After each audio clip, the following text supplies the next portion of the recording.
On what should have been a peaceful full moon night, a war was actually breaking out, with countless sharp weapons rising and falling, creating a scene of utter chaos. The soldiers roared in unison, "Attack! Take that demon down, over here!" Running for his life, a young man with white hair and a few streaks of blood on his face was being chased by the mob. One man ran, and a whole crowd scrambled after him, each trying to be the first to catch him.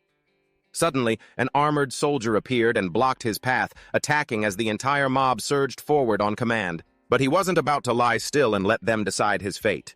Nock unleashed his own power, surrounding them with his swift and agile body. He created attacks with a purple-colored power, then raised his hand to gather more energy.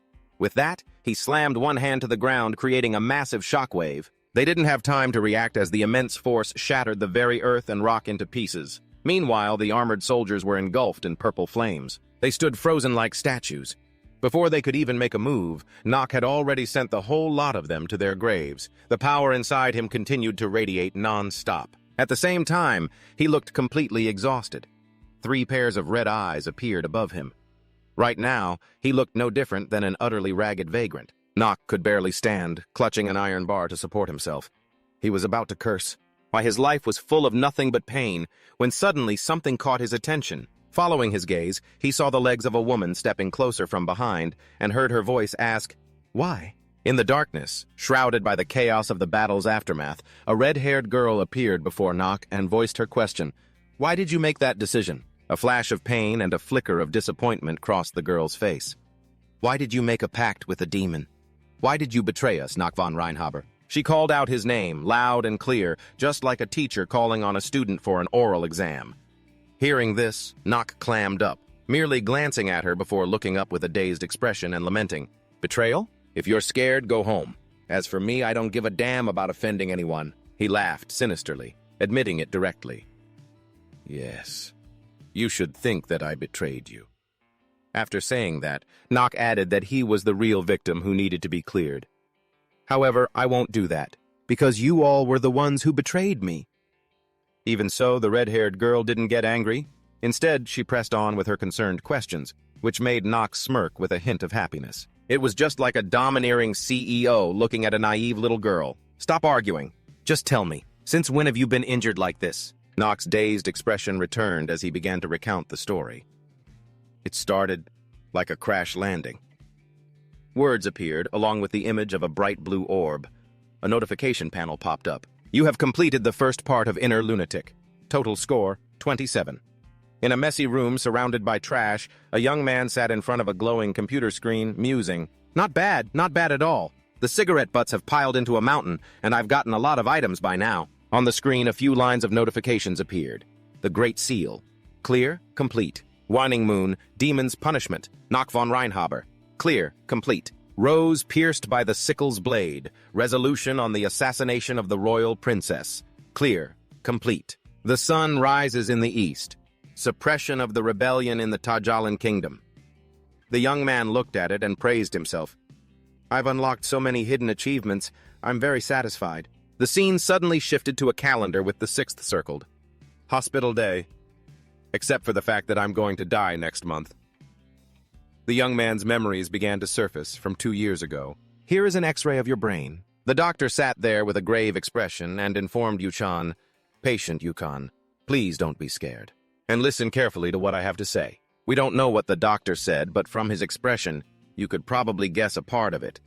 Inside a room in a large building, Yuchan sat in silence, staring at the test results in his hand. Concerned questions began to flood in, one after another. "You went to the 20 University Hospital, right? You've been to 2 hospitals already? We've run a lot of tests." The more he heard, the more anxious Yukon became. "And we've come to the same conclusion. We can prescribe you some painkillers. Use them when the pain gets too severe." The hand holding the test results slowly went limp. The still-sealed bottle of pills simply fell, spilling everywhere. Yuchan was like a soulless husk, completely hopeless. There wasn't a single spark of light left in his eyes. 2 years have passed. Suddenly, something caught Yuchan's attention.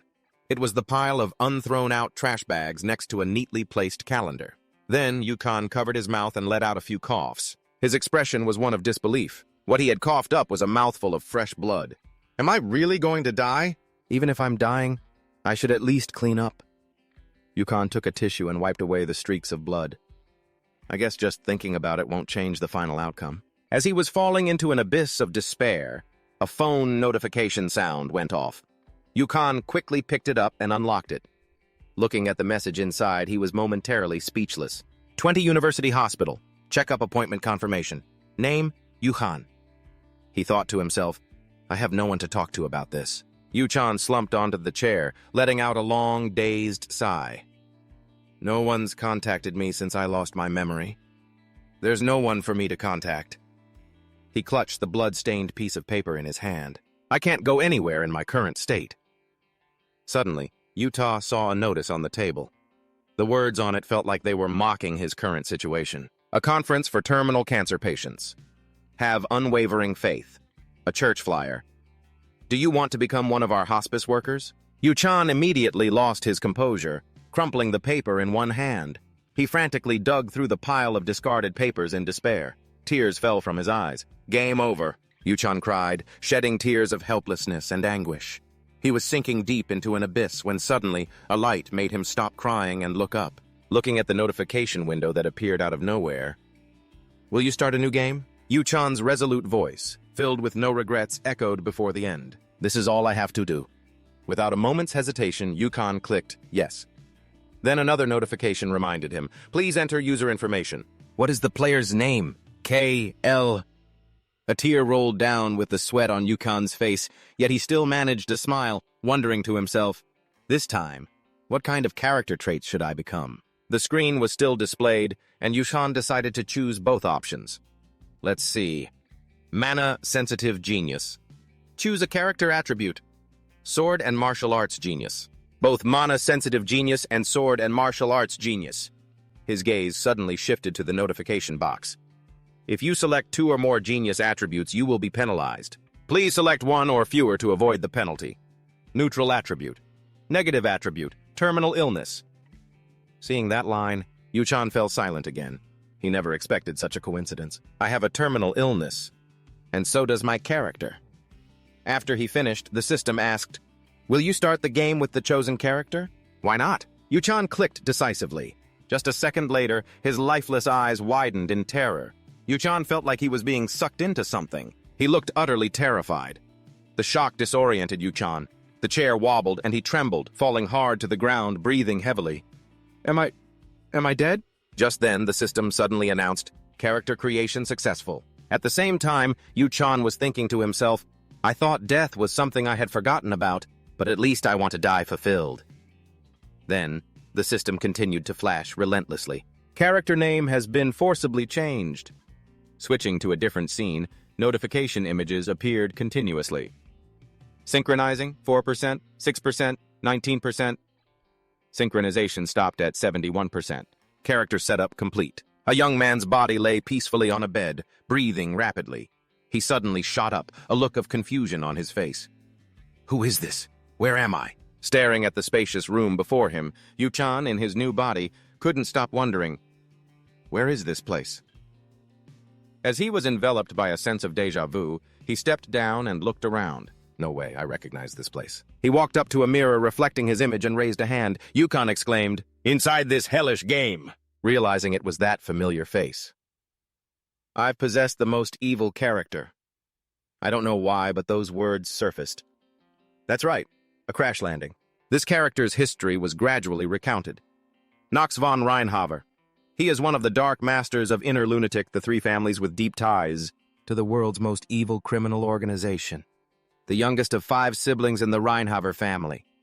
The Reinhaver family has produced generations of talented children in both magic and swordsmanship. But among all the members, there was one useless brat.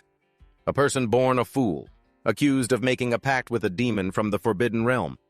He became the worst disaster in the family. Remembering the story of Inner Lunatic, Yuchan, in Nox's body, couldn't help but scratch his head, thinking, becoming Nox, this isn't a dream, is it? As he was feeling helpless, the system suddenly appeared behind him.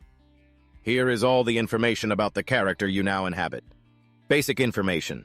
Name, Knox von Reinhaver. Gender, male.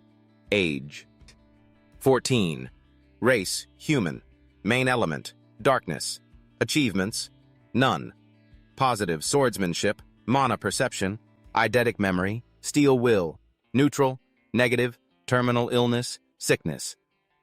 After reading it, Yukon was so happy he cried. There's even a status window. Before he could get too excited, the system continued its introduction.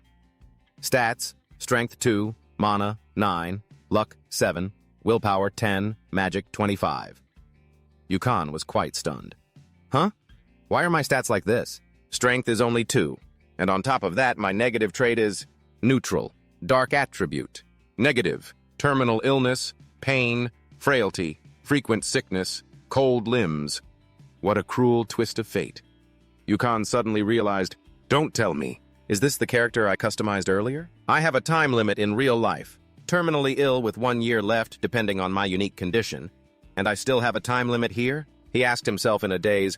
I don't remember exactly why I did that, but thinking back, I had a vague idea. I wanted this character to be like me, a character with no one to rely on, who was destined to die. The remaining time would be the same as mine. Of course, I didn't know it would turn into such a disaster. Then, a system notification appeared. You have 1 unread letter in your mailbox. Would you like to read it? As soon as Yu-chan saw it, he didn't hesitate to click open, even while asking aloud, an unread letter? A message appeared in the letter. Hello, Yu-chan. No. From now on, I'll call you Nox. Just reading the first line sent a chill down Yu-chan's spine. It knows my name. Yu-chan. My old name, given to me by my parents. I don't even know if they're still alive. He fell silent again, his mind filled with countless questions. The one who brought me to this world. Could it know something about the past that I've forgotten? The messages continued. You won't remember me, but I need to tell you this. It's been a long, long time. Yu-chan read, a mix of surprise and confusion. What was this? Every word made him break out in a cold sweat. You have done very well for the past 2 years. You have the right to return to this place. Welcome back, Yu-chan. I'm frozen in place, completely unable to understand. I'm back? The questioning thoughts echoed endlessly in my head. You said I'm no longer in my old world. Nock frowned with worry. So, is this place my reality now? He clenched his fists, which were drenched in sweat. This is just absurd! The system message continued to appear. I cannot tell you much about my identity yet, but I hope that I can help you. Reading that, Nox was once again lost in thought. Help? The mysterious person didn't give him time to collect himself, offering advice instead. Join the Elydian Academy, then build up your strength and try to follow the main storyline as closely as possible. The whole truth will reveal itself naturally. With that, the system shut off, leaving a bewildered Nox behind. Wait, is that it? Nox clutched his head in frustration. Okay, I need to sort out my thoughts. Looking at himself in the mirror, Yu-chan in the body of Nox, he made a decision. First things first. I've been reincarnated as the final boss of this game, in Lunatic. However, he was still hesitant. But I have to follow the main storyline? No matter how you look at it, that means I'm still going to die in the end. He remembered the message from before. Yu-chan, no. I suppose I should call you Nox now. He had to accept it. Anyway, even if In Lunatic has really become my reality. Nox broke into a sweat as he thought, it doesn't mean I'm giving up. I'm on getting my memories back. No matter what it takes, I'll follow the main storyline, and using my lost memories, I'll find out why I'm in this world. His eyes flashed with unprecedented determination. And I will survive for that purpose. I'm determined to become a true villain. Nox smirked, looking a bit sinister. When I think about it, it's not that different from my old life. That memory of Yu-chan's resurfaced. 2 years ago, before I lost my memories, I had a terminal illness. Every moment was another step toward death's door, and I spent my whole life living in fear of death. The only thing that's changed is this system. Now Nox stood all alone in the vast room of the world he knew best. He then spoke up, asking the system, "What's today's date?" It immediately replied, February 4th, 1812. Seeing this, Nox let out a sigh. That means I don't have much time left. He seemed to have regained his spirits, a bright smile on his face. Well then, shall we begin my 28th playthrough with some enthusiasm? With that, Nox strode over to open the door. But as soon as he touched the handle, his hand was stopped by something, flashing red for a moment. He stood there, stunned. Huh? The system panel appeared with an explanation. Debuff activated. Due to the effects of your chronic illness, you have contracted level 1 wrist tendinitis. Please rest and recover fully. This made him curse under his breath. What the hell? The clear blue sky cast rays of sunlight into the room as he cradled his aching hand, walking around the house. He thought to himself, what the heck is wrong with this body? Am I this fragile? As he was complaining, a girl in a maid's uniform bumped into him, and a stack of porcelain plates fell and shattered. The girl appeared, looking weak and pitiful. Blue manna flowers swirled around her. A second later, she suddenly realized who he was and shrieked, startling all the staff here. The building felt like it was about to collapse. Young Master Knox! Meanwhile, Knox was still reeling from the pain in his more than useless hand. Ow, that hurts so much! Then he slowly glanced at the girl and recognized her face. Brown hair and light orange eyes. Is this Rona? Rona was panicking. She bowed her head repeatedly, pleading, I'm sorry, please forgive me for my transgression. For injuring you, my lord? Searching his memory, Knox recalled, because she's just a side character, the only thing I can remember is that she talks bad about Knox behind his back. That's all I remember, asterisk. And yet, looking at her weak, fragile face, like a little puppy's, Knox couldn't help but wonder, a girl this innocent talked bad about Knox behind his back? Even if he is a villain, he thought, then smiled a somewhat fake smile and stepped closer to Rona. I will forgive you. This time. At that moment, Knox looked like a textbook villain. He uttered reassuring words, but his face was terrifying enough to scare the life out of someone. If you make another mistake... Before Knox could finish his warning, Rona was so scared she hurriedly accepted her fault. Yes, sir. It won't happen again, sir. The surrounding atmosphere made him suspicious. Why is it so quiet?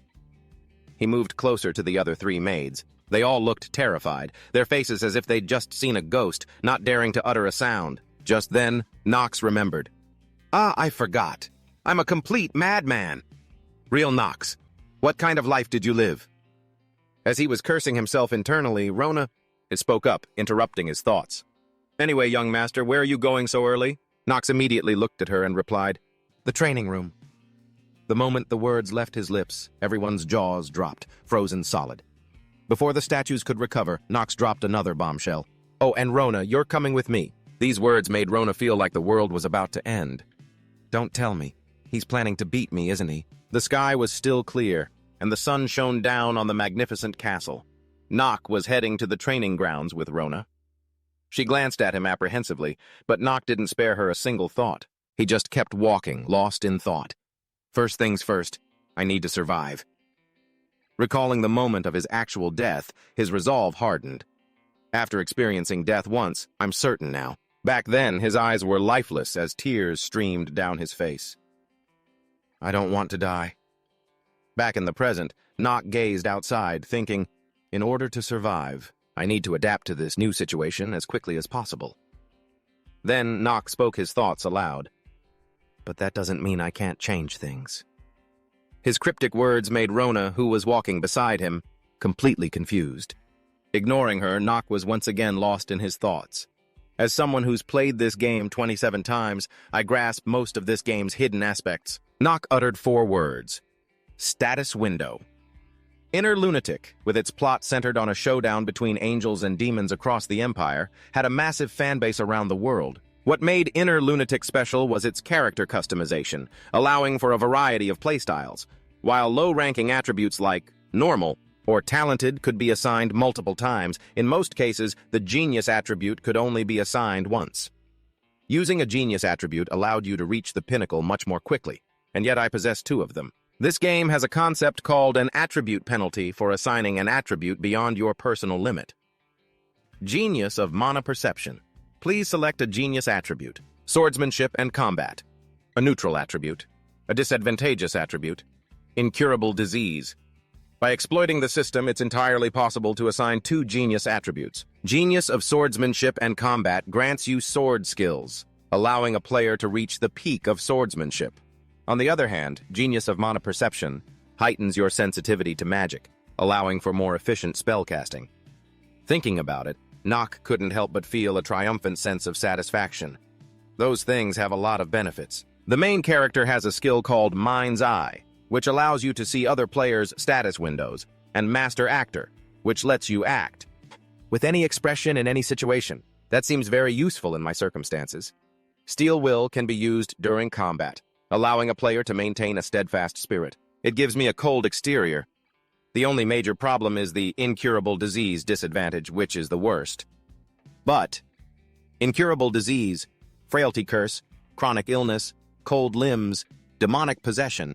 His face was covered in sweat, but he still forced an awkward smile. I'm like a walking hospital, aren't I? For someone with cold limbs, unless they have a warming skill. Setting foot in a cold region is practically impossible. And with chronic illness, I'll collapse at least once per chapter. He kept scratching his head and ruffling his hair. He looked no different from some lunatic who'd just escaped an asylum, causing Rona to constantly glance over at him. Well, I guess there's no other choice. Let's take this one step at a time. Before long, Nock was standing in front of the training hall. Rona, at his side, couldn't help but feel skeptical. We're right in front of the training hall. Does he really intend to go in? Suddenly, something shifted her skepticism to surprise. It was Nock's serious and determined expression. He stared intently ahead, while behind him, Rona was staring intently at his face. Without another moment's hesitation, Nock threw the door wide open and stepped inside. His thoughts raced. First, the frailty curse. The player is afflicted with this curse from birth. Their growth rate is halved, and their resistance to enemy debuffs is also halved. I have to get rid of the frailty curse first. The wooden sword was gradually raised, Nock's hand already slick with sweat. No matter how long I think about it, I can only come to one conclusion. It looks cool holding it, though, but he looked like a fish on a cutting board, fumbling with his hands and feet. Nock's face was pale as he gasped for breath. I'm so screwed. It was like the introduction of a novel, and just like that, the wooden sword fell from his hand with a spin. Nock collapsed, lying exhausted on the floor. Instead of kicking back, eating snacks, and watching Netflix, Nock was now frozen, facing a harsh reality. After careful consideration, this is the conclusion I've reached. Someone who can't even swing a sword 10 times. I didn't think the frailty curse would be this debilitating. The training hall itself was vast. Nock sat up and looked around, unable to help but be impressed. As expected, so many fine weapons. Another introduction began to unfold. It's because the foundation of the Wren Harper family originates from the sword. When it comes to the Wren Harper family, there's no shortage of praise for them. Their most famous title is probably the Noble Family of the Sword and Shadow. The reason they're called that is because of their technique of infusing dark mana into their blades to deal with their enemies. It's all thanks to the commander's sword known as the Tyrant's Blade of Darkness. It is passed down to the heads of the family, and that process has continued for generations. Thinking about that, Nock suddenly realized he was overthinking things. What does any of that have to do with me, aside from swordsmanship? There are plenty of other benefits to being part of a noble family. Then he just sat there casually, admiring the rare items and completely forgetting his mission to train. The most important thing is money. Money. Nobody doesn't love money, and Nock was no different. Even on his deathbed, he'd willingly sell his soul to capitalism. Money is the best. He imagined a scene of gold coins raining down from the sky. Nock's imagination ran wild. The Wren Harper family is one of the greatest noble houses in the story. Of course, they're incredibly rich. Nock just sat there, his eyes gazing at the blue sky. So rich that even their useless son has enough money to do nothing for his entire life. He then thought about the father of the body he was in. It's probably because Nock's father doesn't really care whether Nock spends his money wisely or not. Nock wasn't that type of character from the start anyway. The youngest son of a noble family. After thinking for a while, Nock slowly got up. Anyway, his character archetype is obvious. I'll definitely spend all the money I have. The moment he stood up, his legs began to shake uncontrollably. Nock felt completely helpless, remembering Rona, until Rona brings back the items I asked for. I can't even run. Rewind to a few minutes ago, when Rona was still here with Nock. She pushed a table with towels and water over. Rona respectfully said, "The wooden sword, towels, and warm water are here, young master." At that moment, she still couldn't believe a good-for-nothing like Nock was actually trying to do something. She wondered, is he really going to train? Suddenly, Nock's words made Rona freeze in her tracks. "There's no one else around, right? Come here." Rona completely lost it. Just one sentence conjured up several scenarios in her mind. Rona instantly fell into an abyss of despair, crying out, "Why? Are you going to hit me?" Being a perfectly calm and good person, suddenly being labeled as some kind of abuser made Nock want to steam with anger. "What are you talking about?"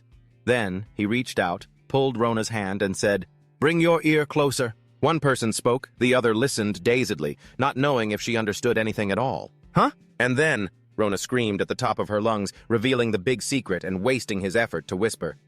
What? You want to use all that money? Rona frantically began to question his idea. Telling me it's all worth...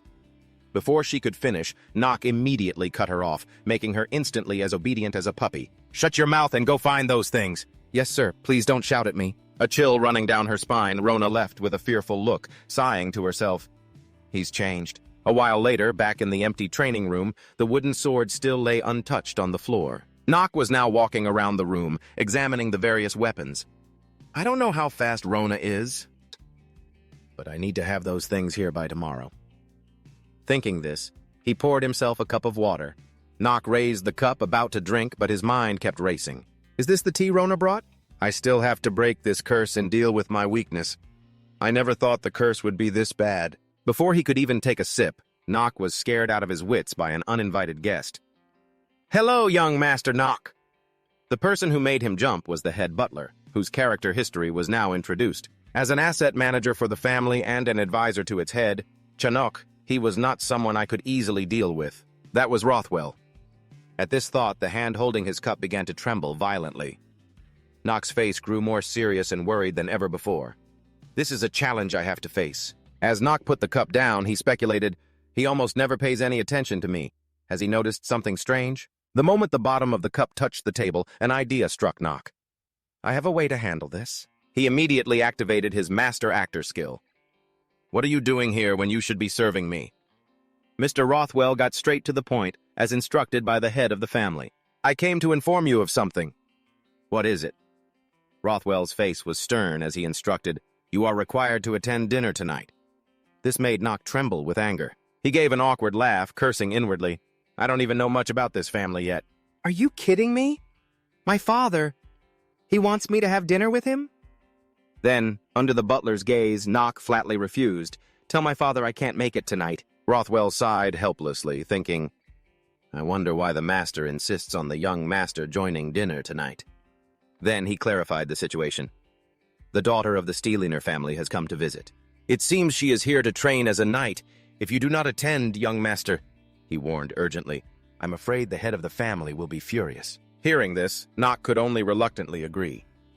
I understand. This statement also surprised Rothwell, who showed clear suspicion. Being a straightforward man, he didn't hesitate to ask, Young master, you seem a bit strange today. Yu-chan, in Nock's body, couldn't help but feel flustered. What are you trying to say? Without asking further, Rothwell voiced what was on his mind. You've never held a sword before. I noticed you came to the training room on your own to practice, but I still don't understand why. May I ask the reason why? Nock answered seriously. Allow me to make this clear. It must be thanks to my god-tier acting skills. Nock warned him in a tone that couldn't be more befitting of a master. As a butler, do not overstep your bounds with your master.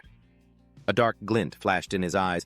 Whatever I do, for whatever purpose, is none of your business. I am the one who decides that. After hearing this, Butler Rothwell was struck speechless, unable to retort. He then bowed his head earnestly. Please forgive me, young master. Ignoring him, Nock walked straight off in another direction without looking back. But Butler Rothwell's suspicion remained. There's something about him that's changed. I need to report this to the master. The sky was as blue as ever, but Nock's hands were sweating bullets. He had just acted so cold and firm, but now he was terrified, panting heavily. That was so intense. I never thought a situation like this would happen. Then Nock let out a long sigh. I wonder what would have happened if I'd slipped up even a little.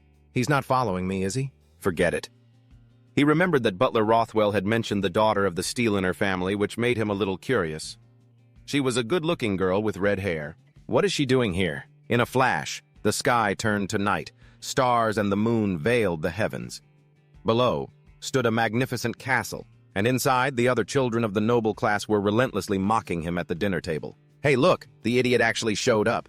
I don't think I'll be able to stomach this meal. But it didn't matter, because Nock was a relaxed young man. He sat still, even closing his eyes as if he were thoroughly enjoying himself. The twins, Haz and Alan, sitting opposite him, continued their incessant taunts. Don't tell me you still haven't gotten used to gatherings like this? Looks like that's exactly it. but I never thought you'd actually dare to show your face here. It's truly unbelievable." Then, seeing that he wasn't saying anything, these two clowns became even more outrageous. "Did you hear he has a thing for one of the maids?" "I know. He's a truly hopeless case." Nock was speechless at these brats, thinking to himself that he hadn't even done anything wrong. Amidst the unpleasant atmosphere, the door opened once more, welcoming a new guest. It seemed everyone was now here. Hearing that familiar voice, Nock instinctively turned his head with a grim expression. It was none other than the father of the character Yukon, who was currently Theo von Renhofer. There was another person who caught his attention. The head of her family, Thalia's father. And her red hair gradually came into view. "Hello, it's Thalia," she introduced herself with a radiant smile, brighter than ever. "I am Thalia von Steiner. It's a pleasure to meet you all." Theo and Thalia standing together looked like a colossal titan next to a short girl. He immediately added to the introduction. "Steiner's daughter will be receiving night training, and she will be staying here with us for a while." Seeing the beautiful girl, the twin brothers' eyes lit up. Night training. Nock was also standing opposite Thalia. Theo was still instructing his troublesome sons. Treat her as one of the family. Thalia kept her faint smile, looking straight ahead. Nock, in contrast to her, had a rather worried and dejected look on his face, thinking of the hero of Inner Lunatic and the future enemy of evil. "Nock, she's the one who will plunge a sword into my chest later on." The night still enveloped the sky, with only the castle lit up. Theo announced solemnly, "Nock, I have summoned you here today for a reason." Instantly, Nock's expression visibly darkened. Thalia beside him looked bewildered, not understanding what was happening. A voice cut in, "Now that everyone is here, let's have our meal." The table was laden with expensive, luxurious dishes. As Nock was about to eat a piece of cake, he noticed the mocking gazes of the twin brothers.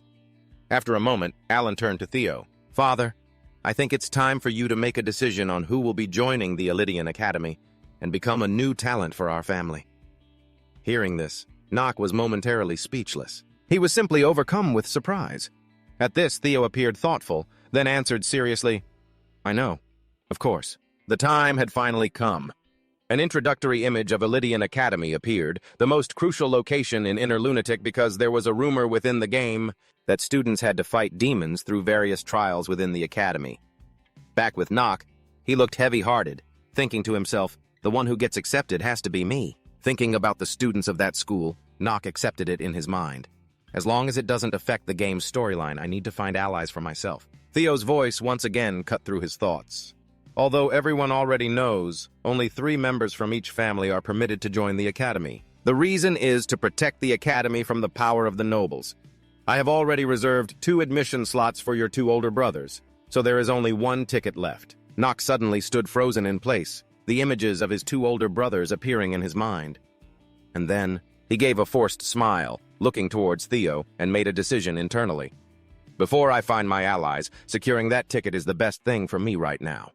Nock and Theo, father and son, faced each other. He looked straight at the boy and said, "I will choose the remaining person to join the academy." Although he didn't say the name outright, Nock understood his father's meaning.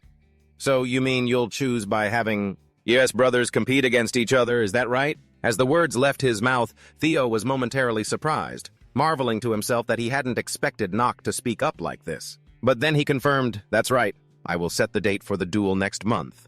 I will decide who is chosen after witnessing your performance on the training grounds." As for the twin brothers, they continued to sneer and mock Nock. "Hey, brother, if you want to give up, you should do it right now. A weakling like you, who's never even held a sword, doesn't stand a chance against us." Under Thalia's curious gaze, Nock struggled, only managing to stammer out 2 words. "That's—" Then he picked up his glass of red wine, took a sip, and calmly retorted, "Isn't that something you should say only after you've won?" As if his nerve had been struck, Alan's face contorted with anger. "You think you can beat us?" Ignoring his shouting, Nock just calmly calculated in his head. "This duel will be my chance to get into the academy. I don't need to bother with their ridiculous prejudices." Thinking this, he looked into his glass of red wine and let out a single sound. "Heh!" Nock's face showed a bright confidence that had never been there before. "I will be the only one chosen to go to Elydian Academy." Theo was still sitting there, and witnessing this, he was a little surprised by his words and actions. As for the twin brothers, they were now trembling with rage from Nock's provocation. One other person was here, Thalia. She smiled audibly, amused. Well now, her eyes turned towards him in admiration. The youngest son of the von Renhaffers is quite confident, isn't he? Seeing this, Nock appeared calm and cool on the outside, but deep down, he was terrified, sweating bullets. Beneath the starry night sky, a helpless thought echoed in Nock's mind. I think I've caught the attention of someone I shouldn't have messed with.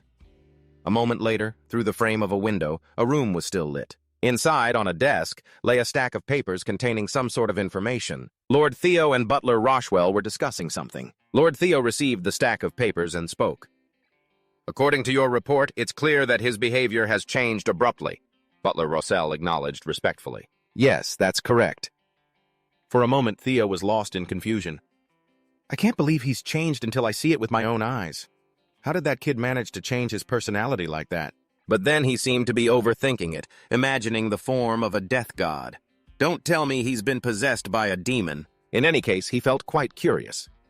Then Theo spoke, ending the conversation. All right, that's all for today, Rotwell. In a flash, the next day arrived, sunlight filtering into the garden. Along with it came a reminding voice. Keep concentrating, Nock! In the vast 1,000-square-meter courtyard, the sound of constant bustling chatter could be heard. Look at him! It turned out Nock was the reason for everyone's surprise. He was running so hard that he was drenched in sweat. The young master is training again. The maids, who seemed to be seeing Nock so determined for the first time, couldn't stop whispering among themselves. Oh my God, I heard there's a competition next month. A competition? But why? Then they looked back at Nock, who was panting heavily just from running around the courtyard. He's just running around like that. However, they didn't know that Nock had heard everything they said. How can I hear them whispering so clearly? I don't remember having any passive skill like this. But he didn't pay it much mind. Instantly, Nock returned to his determined training mindset. But after running for so long, the system displayed a message that made his heart sink. Stamina increased by 0.1. Only 0.1? Even so, Nock had no choice but to accept it. Why am I running around the courtyard like this? It's because my biggest weakness is my stamina. The condition to activate Sword Genius is to reach level 4 in physique. Then he remembered his admirable stamina. Nock's admirable stamina, and tears of self-pity welled up in his eyes. Unless my stamina becomes like his, it will activate immediately. The skill is Sword Genius, a God-given sense, perceptive eyes, eidetic memory, nerves of steel, master actor. But I'm suffering from the fatigue of the curse. At this point, he no longer had the strength to run. It looked like he could barely even stand and breathe. Yet Nock wasn't discouraged. He smirked, silently cheering himself on. I need to raise my stamina by another 1.9 in 1 month. Curse of weakness. A curse that reduces your endurance by half. I'm nearly exhausted from running for my life like this. But as you can all see, I've only gained 0.1. Looking at the system panel, Nock sighed helplessly. My terminal illness trait has already cut my stamina in half. As a result, I have to train 4 times harder than others, no matter how hard I try. Stamina, 15, mana, 30. Once afflicted with the terminal illness trait, my stamina points drop to only 15. I'll deal with this later. As he was lost in his disheartened thoughts, suddenly, some items were wheeled out. It was the maid, Rona. Pushing a cart, she spoke respectfully. Young master, I've purchased the items you requested yesterday. Seeing this, his gloomy expression vanished. In its place, he smiled brightly, silently praising her. She's more resourceful than I thought. At least you're useful now. The items were, in order, 3-headed serpent venom, divine spring water, a golem core, and a physique growth scroll. But what still troubled him was how to reach physique level 4. I won't let any problems occur, of course. As Nock thought this, he picked up the divine spring water and held it high. An expert using their past experience can do it. The scene changes to the training room. Rona's voice rang out. Why do you need this stuff? She seemed quite worried and confused, stammering her words. But all of those items are very difficult to use, or they're remedies that people usually avoid. They're very expensive, too.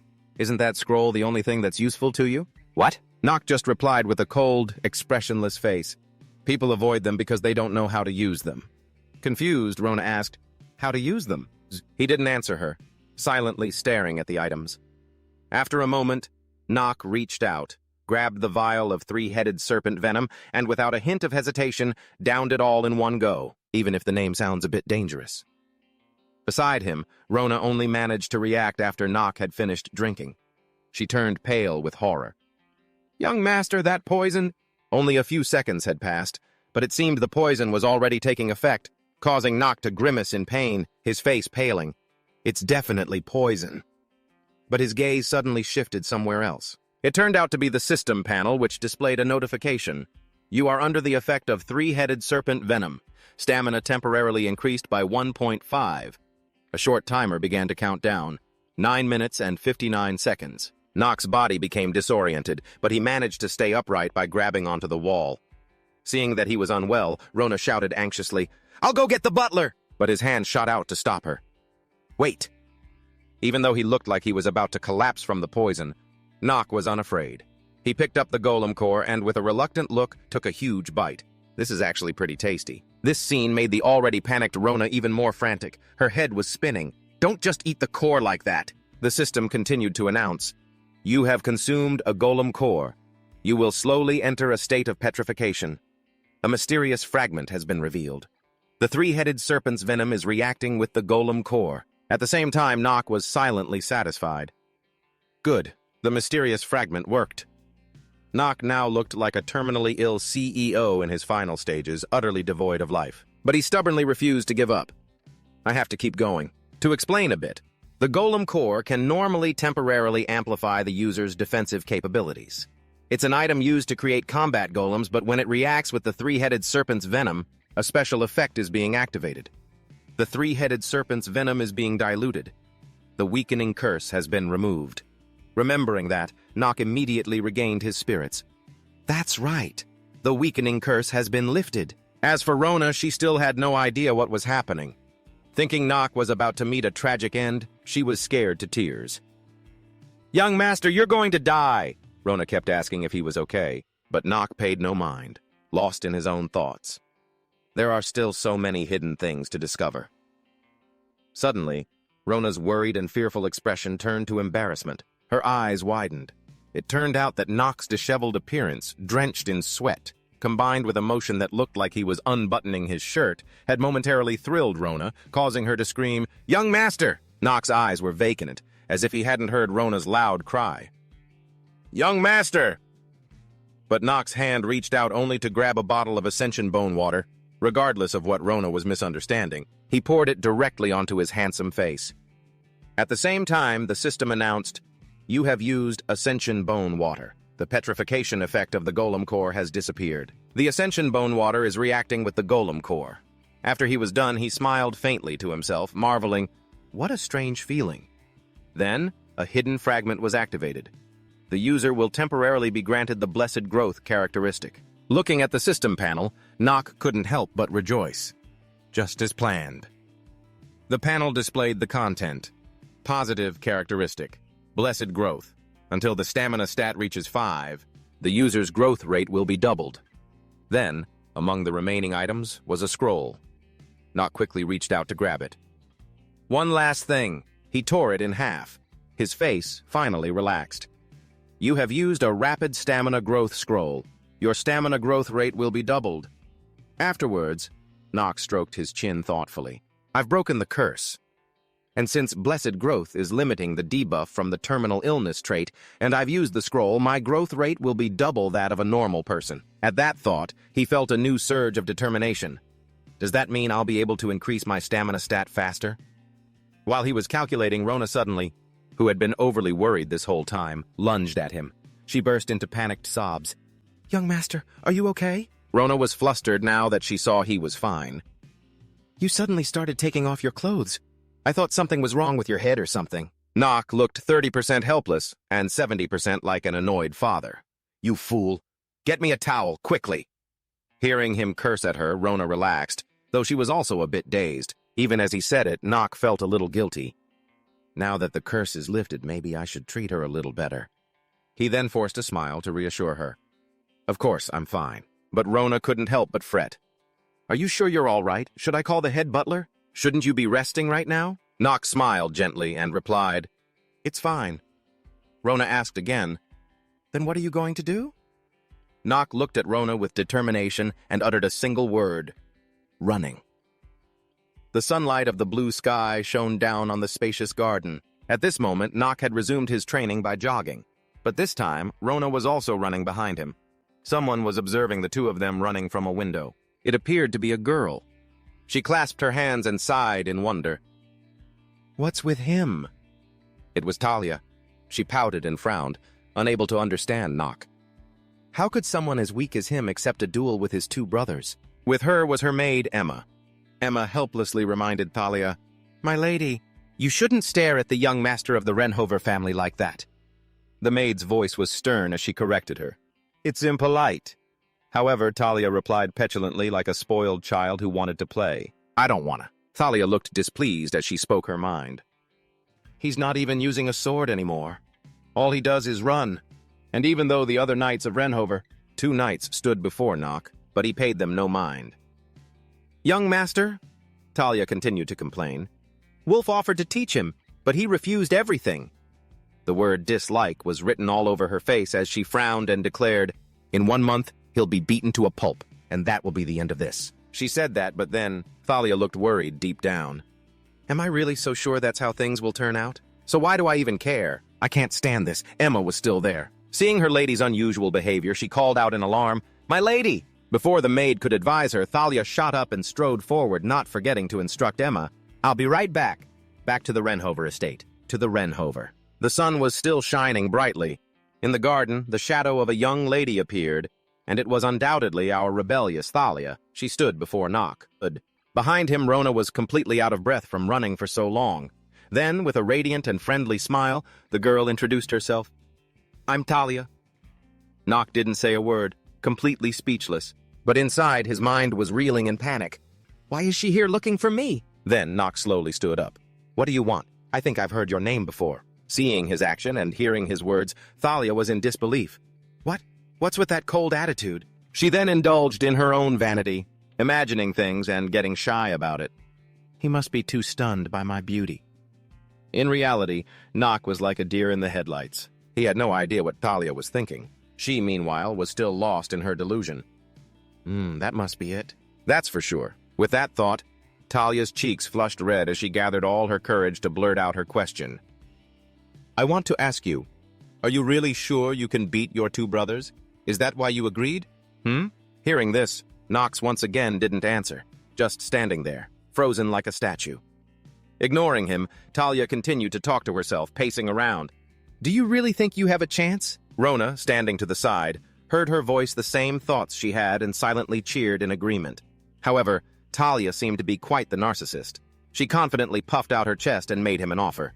A special one just for you. If you ask, I will gladly help you. And yet, Nox bluntly threw cold water on her offer. He decisively turned his back and walked away. No, I refuse. I'm not interested, so could you please leave? Feeling as if she'd been looked down on, Thalia was momentarily provoked and shouted, How dare you? Is this how you behave when I offer to help? Rona beside them was just as horrified. Her face turned pale with fear as she forced a stiff smile. Young master, girls don't like it when you talk like that. But Thalia's pride was also incredibly high. She wouldn't let him just get away with it. Thalia spun around and stormed off, not forgetting to bump into him. Fine then, do it your way. What a dense and insensitive guy. Even though Nox had made the girl tremble with anger, he had no idea why. What? Rona, beside him, felt 30% helpless and 70% like a parent whose child understands nothing. At that moment, Nox finally frowned, a little worried. This is getting complicated. After that, Nox used Insight on Thalia. The system immediately displayed a notification. Name, Thalia von Steyler. Gender, female. Age, 14. Species, human. Main element, fire. Achievements. Stats, stamina, 6. Mana, 3. Luck, 5. Willpower, 7. Positive traits, gallant, knight admirer, straightforward. Talents, swordsmanship and close combat. Negative, inferiority complex, unstable state. Superiority complex. After reading it, Nox had to accept it, even if he didn't want to. No matter how you looked at it, her talents were truly top-notch. Looking at her status information, he mused to himself, in the guild, most men have a stamina stat of 4. Her stamina stat is amazing. Knox rubbed his chin, staring into the distant sky as he pondered something. He was still wary of Thalia's abilities. Although she was nothing compared to the 3 sword saints of the continent or the potential of one of the 4 great mages, she at least had the potential to reach their level. The more he thought about it, the more he broke out in a cold sweat. She could kill a few demons with that fire attribute of hers. The fire attribute Thalia uses will awaken into white flame, and it's used to incinerate the demonized Nox in the future. If I can make Thalia my ally, and the plot will change too much, I need to find a way to stick to the original story while not having to meet the Grim Reaper. Nox sighed helplessly at the thought. From the very beginning, was it even possible to have a good relationship with the person who will kill me in the future? Time flew by. 1 month later, in a castle brightly lit by the glaring sun, Thalia was striding inside, her eyes looking off in another direction. Her expression looked a little tired and sorrowful. Not long before, Thalia was training, surrounded by a crowd praising her. "Amazing, you learned so fast! As expected from the talent of the Styler house." Those words were meant as compliments, but to her, they seemed to carry a heavy weight. "The talent of the Styler house, huh?" As she was brooding, something caught Thalia's attention, reminding her of when she had to kneel before a short-haired girl who had a face identical to hers. Thalia stood up, disoriented. Her hand tightened on the sword at her hip, but her eyes became vacant and empty. "I don't know if I can become a knight. A knight must not be blinded by greed. They must always be humble while sacrificing themselves for a noble cause. Above all, they must learn the ways of the sword to become a true knight." Thalia let out a helpless sigh. Can he really defeat his brothers? As the ones who have trained for so many years just by doing those cardio exercises? Her disbelief, however, was short-lived. A moment later, it was the next day, with light just starting to creep into the room. Streaks of sunlight shone through the window bars. In the center, Nox and one of the twins faced each other, preparing for a duel. Watching were not only the servants and knights, but Thalia as well. The butler and Mr. and Mrs. Theo sat up high, observing. Mr. Theo's first wife looked on with a serious expression, witnessing the match. Suddenly, Mr. Theo spoke, calling for the butler, Rothwell. At that moment, his entire being emanated an aura menacing enough to kill someone. "What do you think the outcome of this duel will be?" Rothwell, hesitant and uncertain, could only stammer, Fortunately, the referee below made an announcement, saving him. "Attention, please! Both combatants have taken their wooden swords and are in their ready stances. The official match to decide who has the right to enroll in Eladin Academy." As the view closed in on Nox's determined face, the referee shouted, "Let the match begin!" The moment he finished, before Nox could even make a move, Alan seized the opportunity, leaping up and charging forward with his sword. The scene then shifted back up to Mr. Theo. He still hadn't let the butler, Rothwell, off the hook and questioned him again. "What do you think now?" This time, the butler answered without hesitation. "Based on everything we've seen so far, young Master Alan should be the victor." After hearing this, Theo agreed. "Yes, I think so too." Only Mrs. Theo beside him had a slightly uneasy and serious expression. Although Rothwell had said that, he still felt a bit awkward, silently wondering if the head of the house was predicting a different outcome. Looking at Nox, who was still standing motionless, Rothwell thought to himself, "Even though young Master Nox has changed, I still don't think he can win. This is just too strange and impossible." He recalled the past, when he too had walked the path of a knight, fighting side by side with the master of the house. The sword is something that is sometimes complex. But at other times, it's the simplest thing in the world. The amount of time one spends training and contemplating it determines their level. The butler's eyes remained fixed on the scene below. There is only one thing that can reverse the situation and make a stronger person yield. In other words, a genius. A literal, overwhelming talent. Rothwell broke into a sweat. "I'm not so sure about my own speculation. Was young Master Nock really born with that kind of talent?" Suddenly, Mr. Teo spoke up, interrupting Russell's train of thought and startling him. "I'm sure of it," Teo asserted. "However, that doesn't mean his chances are zero. You never know. With the blood of this Rainhaver family running through his veins, a clever kid like him, could he have been born with the same incredible power as the 3 Sword Emperors?" Cutting back to Nock, the system suddenly displayed a notification. "Swordsmanship and martial arts genius trait not activated." This left him speechless for a moment. Nock was panting heavily, looking just as exhausted. He sighed to himself. "Why don't I have any luck at all, even with such a high luck stat? Or maybe my luck stat was negative from the start, he recalled. First, let's talk about the results. In the end, I couldn't raise my stamina to 4. A trait is currently in effect. Stamina increases by 0.1. Stamina increases by 0.1. At that time, he was training by jogging. My stamina is at 3.8 now, right? Rona's footsteps could still be heard behind the young master. She was so tired from being forced to run that she was crying. Do I really have to run with you, sir? Despite that, Nock showed no pity for the fair maiden, replying bluntly, Of course, you're my maid. If you don't run with me, what else would you be doing? That's not what I mean. I mean, who's going to serve me then? Rona was utterly helpless. It seems your true intentions are showing, sir. Seeing this, he smiled, handed her the towel he'd just used to wipe his sweat, and let her off the hook for now. All right, I have one more job for you. Rona immediately looked unhappy, puffing out her cheeks and frowning reluctantly, but there was nothing she could do. Seeing this, Nock spoke up. Are you cursing me under your breath? As if he'd hit a sore spot, Rona immediately started sneezing repeatedly while frantically denying it. I'm not! She bit her tongue.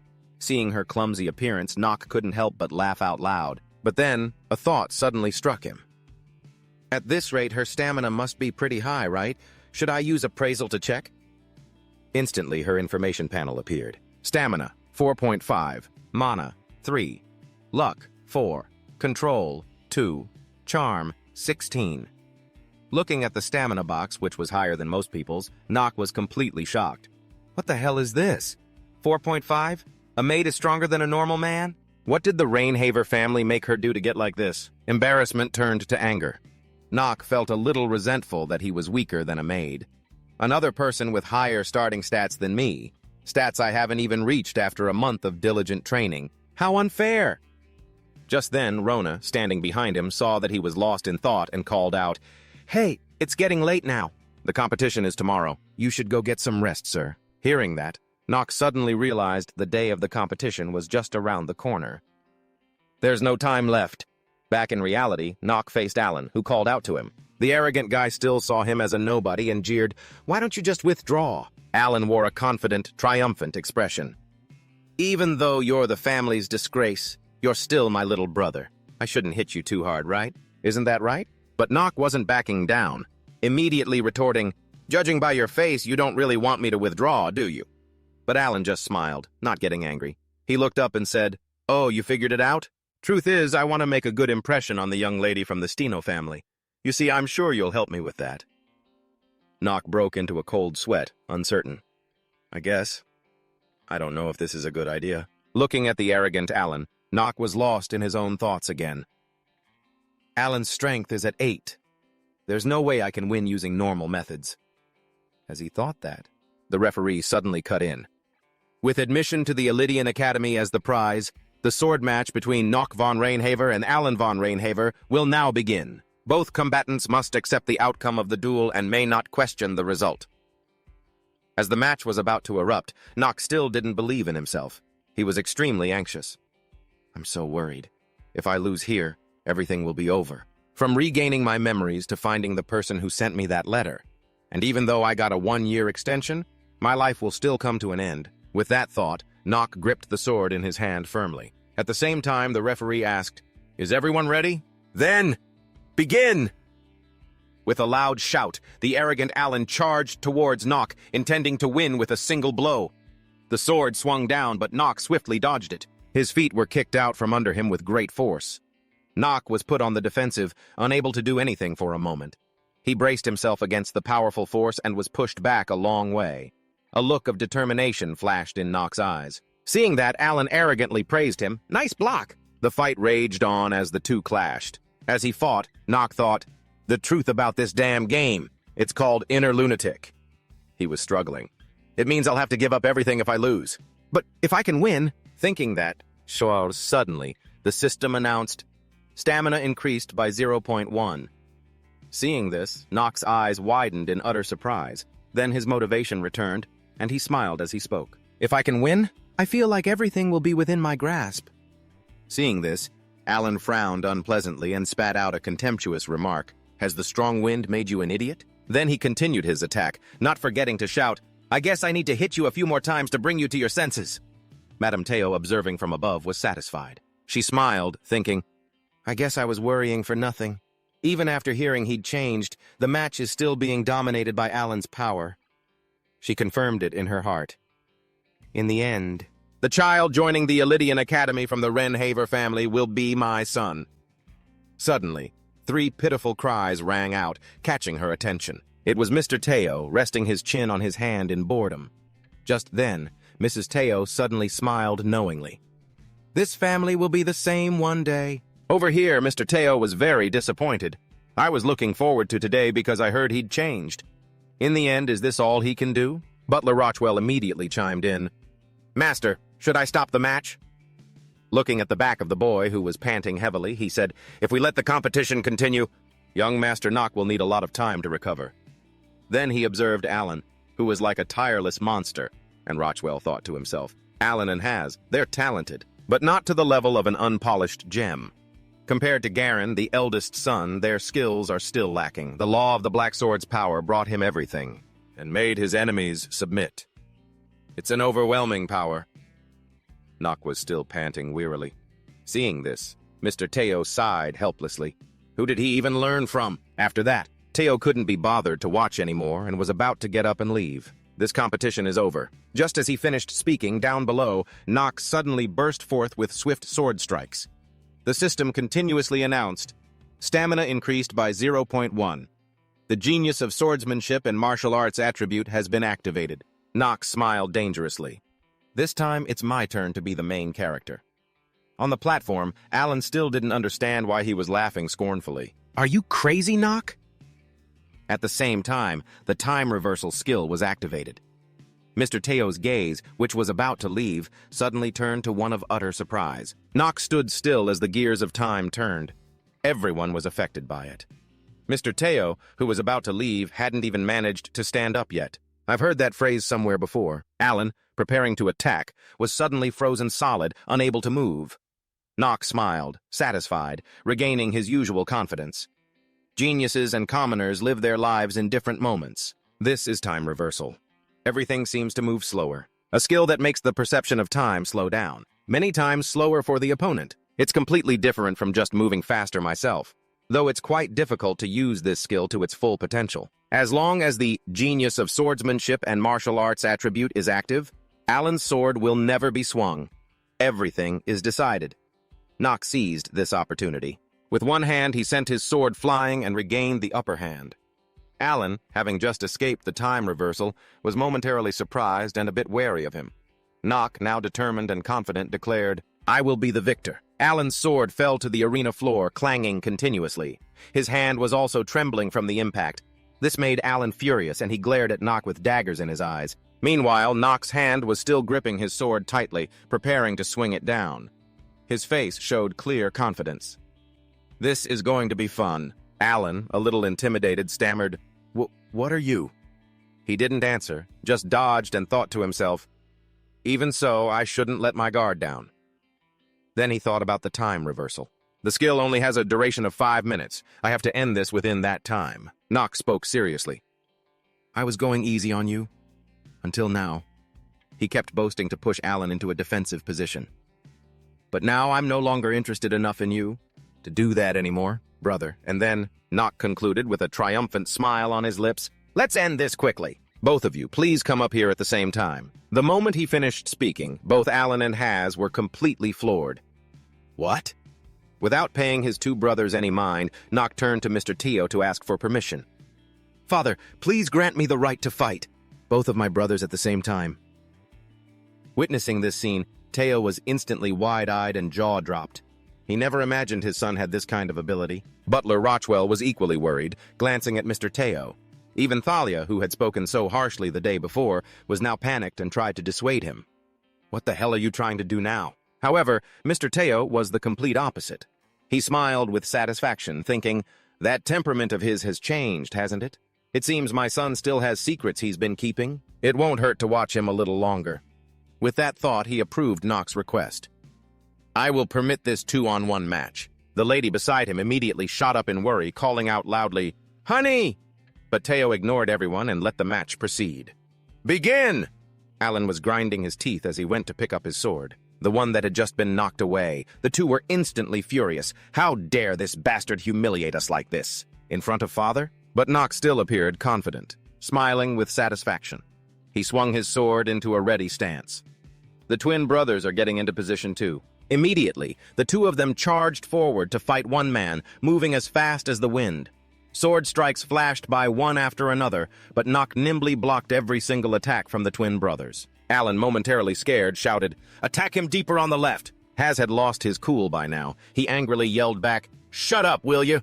In the middle of the fight, Nox suddenly noticed something. The system window showed that the proficiency of the lower ground sword technique had increased thanks to the special effect of Genius's timeline.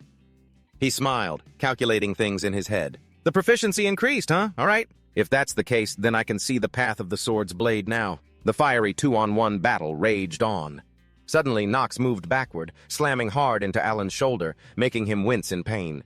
The twin brothers momentarily froze in their tracks, her gaze fixed on Nox. Thalia, standing in the stands, couldn't take it anymore and called out. Meanwhile, he looked at them triumphantly, marveling to himself. How could the disgrace of the family have changed this much? That was what was clearly written on their faces. Then the two brothers turned to look at each other at the same time. Suddenly, Nox's voice cut in. "Don't you dare let your guard down." He moved closer amidst their alarm. Right in the middle of a match like this. Before the two could even react, Nox swung his sword, creating streaks of wind. Just like that, he seized the opportunity and rushed in to attack. Nox calculated that there was still something more important and dangerous than this match. But still, this feeling of the sword's weight in my hand. He fought while marveling to himself, this is truly something to be savored. Watching this, everyone in the stands was utterly astonished, including Mr. Theo, who had just been about to leave. As the match ended, he still couldn't believe it. Down below, Alan was completely exhausted. No, it can't be. He lost his balance and immediately tumbled down. Both brothers had been overwhelmed by Nox. Damn it! At the same time, the system also announced that the Genius's timeline had completely expired. Luckily, the pair of brothers had fallen, leaving only Nox standing firm. So it's over, huh? With that thought, Nox let out a long sigh. Over on the side, seeing her two sons humiliated, Lady Theo worriedly called out their names. Down below, Nox was reminding the referee. "Look over here, it's obvious who the winner is. Isn't it?" The man immediately replied, "Of course, sir." Afterwards, under the declaration that the winner was young Master Nox von Reinhover, Alan trembled with rage. "Damn it, you bastard!" His hand went limp for a moment, letting go of his sword. Just like that, it was tossed aside like trash, spinning around. On the other side, Mr. Theo was somewhat pleased, the corners of his mouth lifting into a slight smile. Seeing this, Nox felt as if a weight had been lifted, and his facial muscles relaxed. He then bowed his head respectfully and said, "In that case, I will take my leave." After speaking, Nox walked straight towards the exit. Thalia was rushing down at that moment, but Nox's back was still slowly moving away. Thalia's eyes watched him intently as she silently vowed, "I have to catch Nox and make him tell me what's going on." It was now late afternoon. In the garden of the magnificent castle, Nox could finally relax, panting heavily without stopping. He didn't know when his hand had gotten covered in plasma. Is this blood? His eyes showed a hint of surprise. It seems I went a little over the skill's time limit. A skill, Genius's timeline, has a fatal weakness. If used beyond the specified time, the user themselves will suffer a detrimental backlash. The system appeared again. The player's lifespan has decreased by 2 days and 17 hours due to the skill's backlash. A portion of the user's health will be permanently taken away. And it's the worst kind of detrimental effect because it makes the user's body susceptible to illness. He looked at his blood-stained palm and sighed to himself, "I already have a terminal illness." Then, Nox sighed again. Luckily, this backlash didn't happen in front of anyone. If someone had seen it, my Academy nomination would have been toast. Speak of the devil! A voice calling out to him rang out, catching Nox's attention. It was none other than Thalia, who had followed him. She asked worriedly, "Are you hurt?" Thalia's brows furrowed, clearly showing her concern. "Were you injured in the last match?" It seems Nox was in for more trouble. He broke into a cold sweat, cursing internally. "Damn it!" Looking at Thalia standing before him, Nox couldn't help but panic. "Damn, she found out! And why did it have to be Thalia? I can't let her find out about these secrets." Then he spoke in a serious tone. "You..." But before he could finish, Thalia cut him off. You were able to defeat your brothers with that battered body. Nox's face immediately froze. Huh? At that moment, her cheeks were slightly red as she stammered, unable to speak clearly. I think... But Thalia, as shy as an 18-year-old girl, said, I misunderstood you. Memories flooded back. What she had seen over the past month was Nox never once holding a sword. On the first day, she only saw him swing a wooden sword clumsily. The truth is, how could someone like that possibly win? A few minutes earlier, as Thalia was running, her mind was in turmoil. It must be because he has talent. I need to ask him how he managed to awaken such a talent, and how he trained for it. She recalled Nox's image from before, but then, when all the matches were over, his demeanor when he was all alone. What was that? And that's when Thalia came across Nox's state just moments ago. Why is he in a state like this? Didn't he just overwhelm his brothers with his intellect and talent? Seeing his evasive eyes, Thalia silently concluded, Nox isn't useless. Those are just rumors. Her expression turned a little somber. He simply trained himself to the bone to be able to win at any cost. The silence was broken by Nox coughing a few times. Seeing this, Thalia immediately rushed over, anxiously asking, Are you all right? But the hand about to touch Nox was slapped away by him without a single shred of remorse. Nox, looking annoyed, uttered a harsh command, Don't touch me! And yet, inside, he was in utter turmoil. At the same time, I have to admit, because I've been stuck in this game for the past 2 years, my progress must look completely baffling to other people. Nox's face was drenched in sweat, pouring down like a flood. She was originally the character who was supposed to kill me. Suddenly, Thalia spoke in a small, timid voice, her face like a puppy that just made a mistake. I'm sorry. Who could possibly not feel their heart soften at a sight like this? Only Nox, utterly bewildered, could utter a single clueless word, Huh? Then Thalia began to voice her thoughts. I didn't think you were being so serious. About the sword. I heard you were born weak. That's why you only focused on physical training. I'm sorry for misunderstanding you. Her gaze shifted away, a little embarrassed. Pretending to be talentless, that probably wasn't your intention, right? Emma said that people can make that kind of mistake. Even so, Nox couldn't help but feel conflicted inside. How am I supposed to answer this? She's just as sincere as I remember from the game, even though I know she has the qualities of a knight. She's the daughter of a famous and prestigious ducal family. It must be difficult for her to admit to someone else that she was wrong. With that thought, he finally answered her.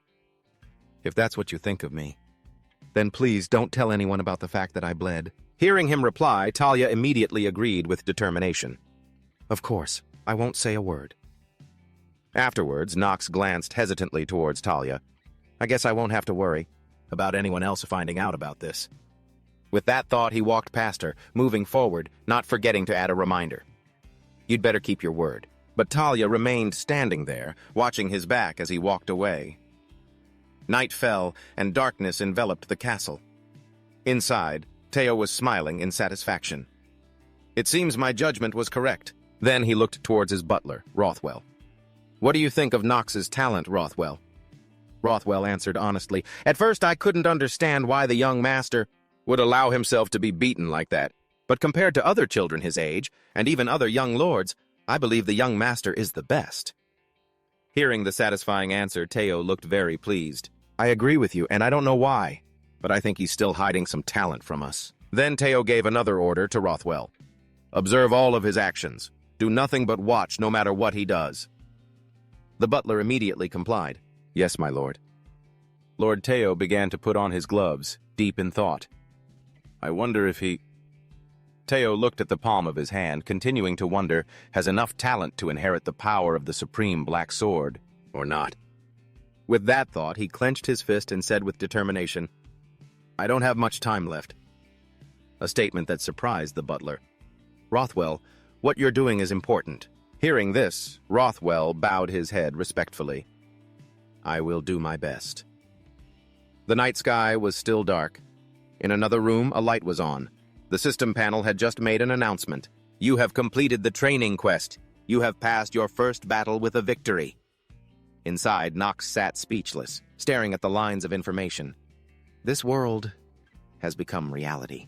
And yet the game's system still exists here. The status window is still here. Suddenly, something else appeared. You will receive a reward. You will receive 1 free stat point times 3. The moment Nox saw it, he was instantly thrilled. I've hit the jackpot. But then, He arched an eyebrow, confused. It took me a whole month just to raise my stamina by 2 points. You should have given this to me sooner, but the stat I really need to add to. With that thought, Nox immediately performed an action. The status window. His hand pressed the system panel. Not stamina, but luck. Luck, 10. Seeing this, he smiled in satisfaction. The reason for that is because it's not a stat you can raise through hard work. It's also because luck is the most valuable stat in Inner Lunatic. Nox's gaze then shifted to one side. Let's see what it's worth. The system announced, welfare benefit, 27 wide area scans have been granted. You have received 1 random gotcha ticket. You have received 1 skill confirmation ticket. Seeing this, Nox let out a sigh of relief. So the welfare system is still here. That's good. Then he gave a command. Let's do the gotcha. As soon as he said the words, a giant gotcha machine with a rather gloomy color scheme appeared in front of him. Nox could only stare at the thing, feeling helpless. It's so damn creepy seeing this in person. But he reached out and turned the knob anyway. As he did, Nox thought to himself, let's see. With maxed out luck, I think the probability of getting intermediate grade or higher is 95%. I think so. The eerie machine began to shake violently. Beginner and lower is white, intermediate is silver, advanced is gold, and the highest grade is rainbow. Nox watched, praying anxiously. Please, please let it be gold or higher. Just then the machine spat something out. A powerful golden light burst forth. Nox waited calmly, but he was thrilled that what he got was advanced grade. It's gold. Open it. The system also displayed a notification. Confirming grade. Congratulations, you have received an advanced trait. Nox was overjoyed, yet also a bit stunned, finding it hard to believe. Then, the system displayed the skill's information. Name, Supreme Tower. Grade, Advanced. Trait, Incompatible.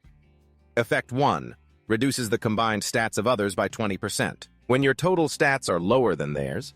After reading that, Nox got as excited as a child seeing delicious candy. This is a high-grade item. Unbelievable. And to think a skill for bulking up actually appeared. He glanced to the side. But I still have another reward, don't I? The question was posed to him. Do you wish to use the one-time skill confirmation ticket? Faced with the question, Nox couldn't stop thinking about what kind of skill he would get. It's all been decided already. One of the hidden pieces that can only be obtained through a member of the Reinhardt family. I still have that skill. Thea will be gathering all the brothers at the stables soon. This will be the time to use it, Nox thought to himself. Isn't it almost time for him to return to the Reinhardt stables? Whatever. Some time has passed since the graduation ceremony at Eldon Academy ended. Ryan von Reinhardt, the second son of the Reinhardt family.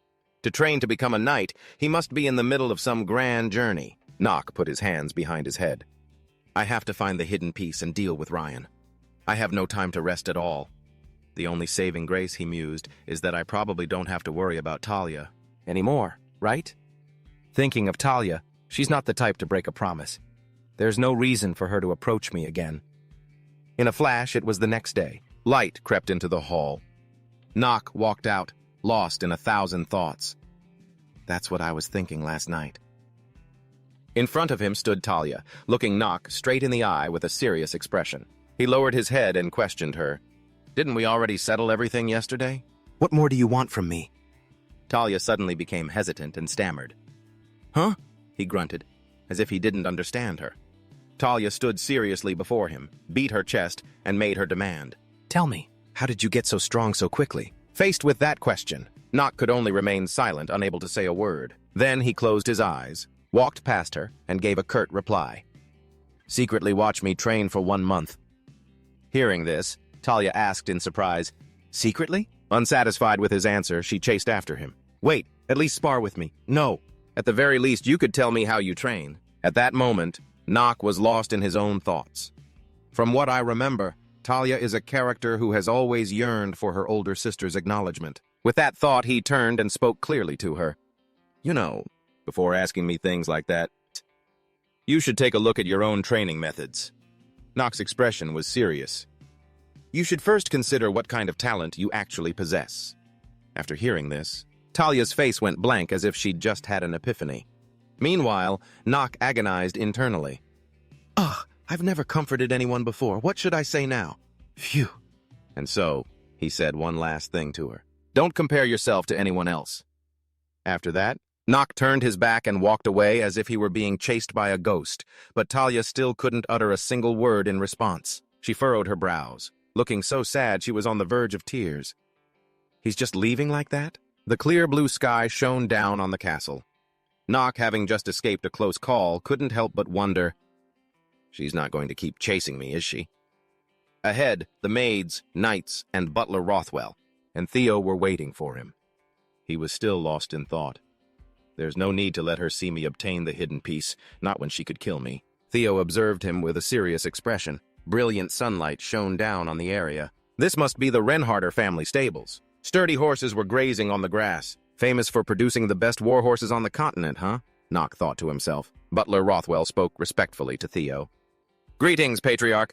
You summoned me, my lord? Theo replied, you have all gathered. Looking at the three sons before him, Theo announced grimly, I am certain you all know why I have summoned you here. From this moment on, you will each choose the war horse that will be your lifelong partner. Hearing this, Nock smiled to himself. I knew it. It's time. Horses. They are considered the most sacred animals on the continent, and especially so for the Reinharter family, whether one decides to become a mage or a knight. You choose a horse for yourself when you're young, so you can have a companion for your entire life's journey. The Elden Academy teaches you how to ride, and in the later parts of the game, many great wars break out. You'll have to raise a new foal from scratch if your horse happens to die. On top of that, teleportation magic is incredibly expensive. Thinking about it, he frowned in annoyance. What a strangely realistic disadvantage. Horses are an extremely important mode of transport. With that, Nock regained his confidence. That's why I have to choose the best warhorse for myself. While he was lost in thought, Theo suddenly spoke up, interrupting. Well then, the winner of the last match. Nock von Reinharter, you may choose first. As Nock was given this special treatment, the twin brothers, Alan and Haz, looked none too pleased. I will only give you one chance, Theo said. As for Nock, he just smiled and observed the horses. Step by step, he walked inside. Theo smiled gently, a rare sight, and wondered to himself, I wonder which horse my youngest son will choose. Nock stepped inside. Before him was a ranch hand bowing respectfully, but the horses also looked at him with curiosity. Seeing them, Nock thought to himself, they're all quite cute, aren't they? Good horses. But the one I'm looking for... Just as he finished that thought, his attention was suddenly drawn to a particular one. It was the horse whose shape and color were different from the rest. This is it. Nock walked step by step towards the gray-skinned horse that looked like it was on the verge of death. He smiled brightly at Theo and declared, I'll choose this one. For a moment, both twin brothers looked surprised. Theo, who had been smiling just moments before, now wore a grim expression. He then spread his arms and said to him, I'll give you another chance. Nock didn't understand and just stood there bewildered, thinking, another chance? He glanced over at the horse he'd chosen, which was trembling uncontrollably, a clear sign of how terrible a decision they thought he had made. But his gaze remained firm. However, Nock then used clairvoyance. Loading target's status window. Basic information. Name, unselected. Gender, male. Class, high. Age, 0. Species, obsidian horse. Attribute, darkness. Its level is high, and depending on its growth, it can go up by more than one level. This means this horse can reach at least the highest level. Seeing this, Nock couldn't help but smile. On top of that, it's an obsidian type, an incredibly rare attribute in nature, and its name is based on the native gemstone. This is a rare horse. But then, he glanced hesitantly toward the displeased Theo. If the clan leader knew about this, he would have chosen this one long ago. Then, despite everything, Nock's triumphant expression returned. Truthfully, no one else was remotely interested because of its bad traits. Continuing with the negative information panel, determined death. Effect, determined death is active. Time remaining, 2 days, 16 hours, and 12 minutes. In a way, Nock gave a helpless, wry smile. This is even more troublesome than a terminal illness. A moment later, he spoke with determination. I won't change my mind, I'll choose this horse. Nock fell silent again, sinking back into his thoughts. But with my knowledge, I can save it. Seeing how insistent he was, Theo couldn't understand. Why on earth he would make a choice like that? Is he seeing himself in that horse? In the end, the boy is just a sensitive and weak child. What a disappointment. With that thought, he offered one last piece of advice. I hope you won't regret your choice." After saying that, he turned and walked away, leaving everyone stunned. Seeing this, Alan and Haz cried out in a worried panic, "Father!" Nock never expected things to turn out this way. Was my choice really that disappointing? A voice called from outside, "Young master, we will be watching. Please choose a horse." It was the butler, Roswell. He personally approached him. "Young master, please give your horse a name." Seeing him, Nock just replied, "Roswell, is that you?" Then he fell into thought. "All right, a name, huh?" A moment later, Nock officially named it Says. "I'll choose the name Says." He thought to himself, "The name I once used to clear the game inner lunatic. It's a very meaningful name to me." The sun had set, and dusk was gradually falling. Inside a brightly lit room, the short-lived horse Nock had chosen was lying on a soft bed, no less. It was even covered with a blanket like a king. At this moment, Nock was still thinking anxiously. "First, I can't let anyone know what I'm doing, so I brought it into my room. Now then." Nock suddenly fell silent, looking at it intently. The horse also stared back at him with its two round, glossy black eyes. Looking into its eyes, he mused, "Its eyes are so full of life." He smiled, satisfied. "Just like me, fighting for my own life. I guess you're the same, struggling to extend your own life, even for just a little while." Then Nock looked in a certain direction and called out, "Rona, I know you're there, if you don't answer me this instant." Caught red-handed, Rona tripped and fell to the floor. I'm here! She scratched her head blankly. "How did you know I was there, sir?" Nock just crossed his arms and replied, "I saw you with my own two eyes. Why do you manage to fall every single time?" Then he pointed at the gray horse lying there. "Take care of it for me." Seeing this, Rona couldn't help but exclaim, "A horse? On a bed?" She pouted, looking displeased. "You mean I'm the one who has to clean all this up?" Despite that, Nock just smiled gently. "It's a sick horse, so please do your best." The horse on the bed was now sweating bullets. Rona finally relented with a sullen look. "All right, fine. I'll watch over him." Nock forced a smile, thinking to himself, "Well, this is going to be a bit of a pain. What happens next is going to be quite a shock. Can Rona really handle this?" Right now she was standing before the horse, who didn't look well at all, and she kept asking it questions as if it could understand. "Is your name Cass? Are you hungry?" 3 days passed in a flash.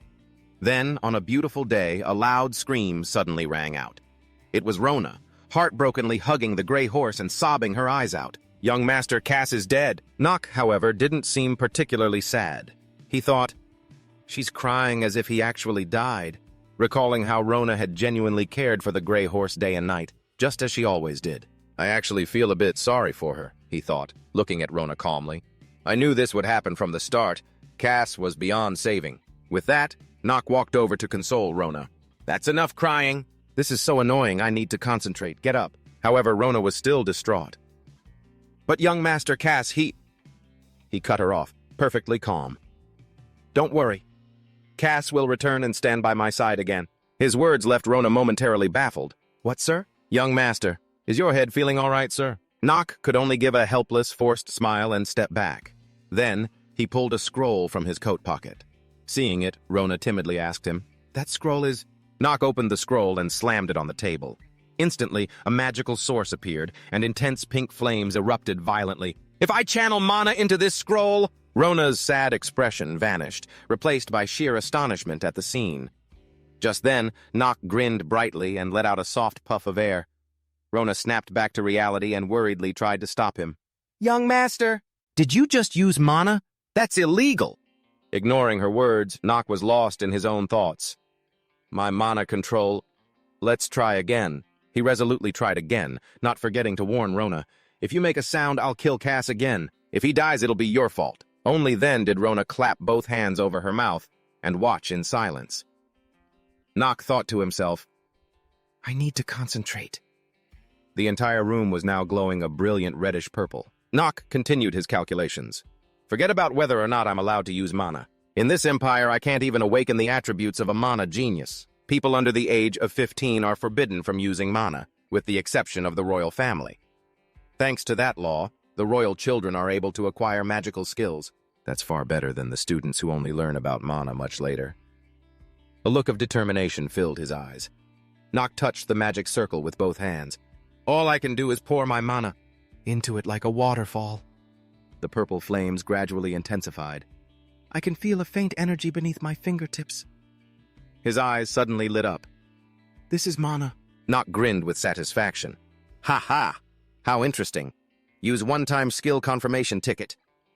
Nock opened his hand, which held the purple flame. I must have been mistaken. The magic I'm about to use right now is... Just then, a system notification appeared. You have received the one-time skill, Necronomicon, Dark Magic. Dark. An image of a skinless, skeletal hand gripping a book appeared. Then the target was designated. Cass can also become an undead. Nock faced the gray horse. A system query appeared along with it. Do you wish to use the magic? The undead in Inner Lunatic have two main characteristics. First, they are creatures brought back from death via dark magic and dark mana. Second, just because they are brought back from the dead doesn't mean they lack a sense of self. Rather, they are reborn as a more powerful existence. Most importantly, Nock thought with determination, they will show unconditional loyalty to their master. The problem is there is only one family capable of turning corpses into undead. That is the notorious Dark family, the Markbad. The Rainhaver family is also known as a Dark family, but unlike the knightly Rainhavers, the Markbad are a family of dark mages who can control the undead. Players who have no connection to the Markbad family cannot use their skills, but that's not right.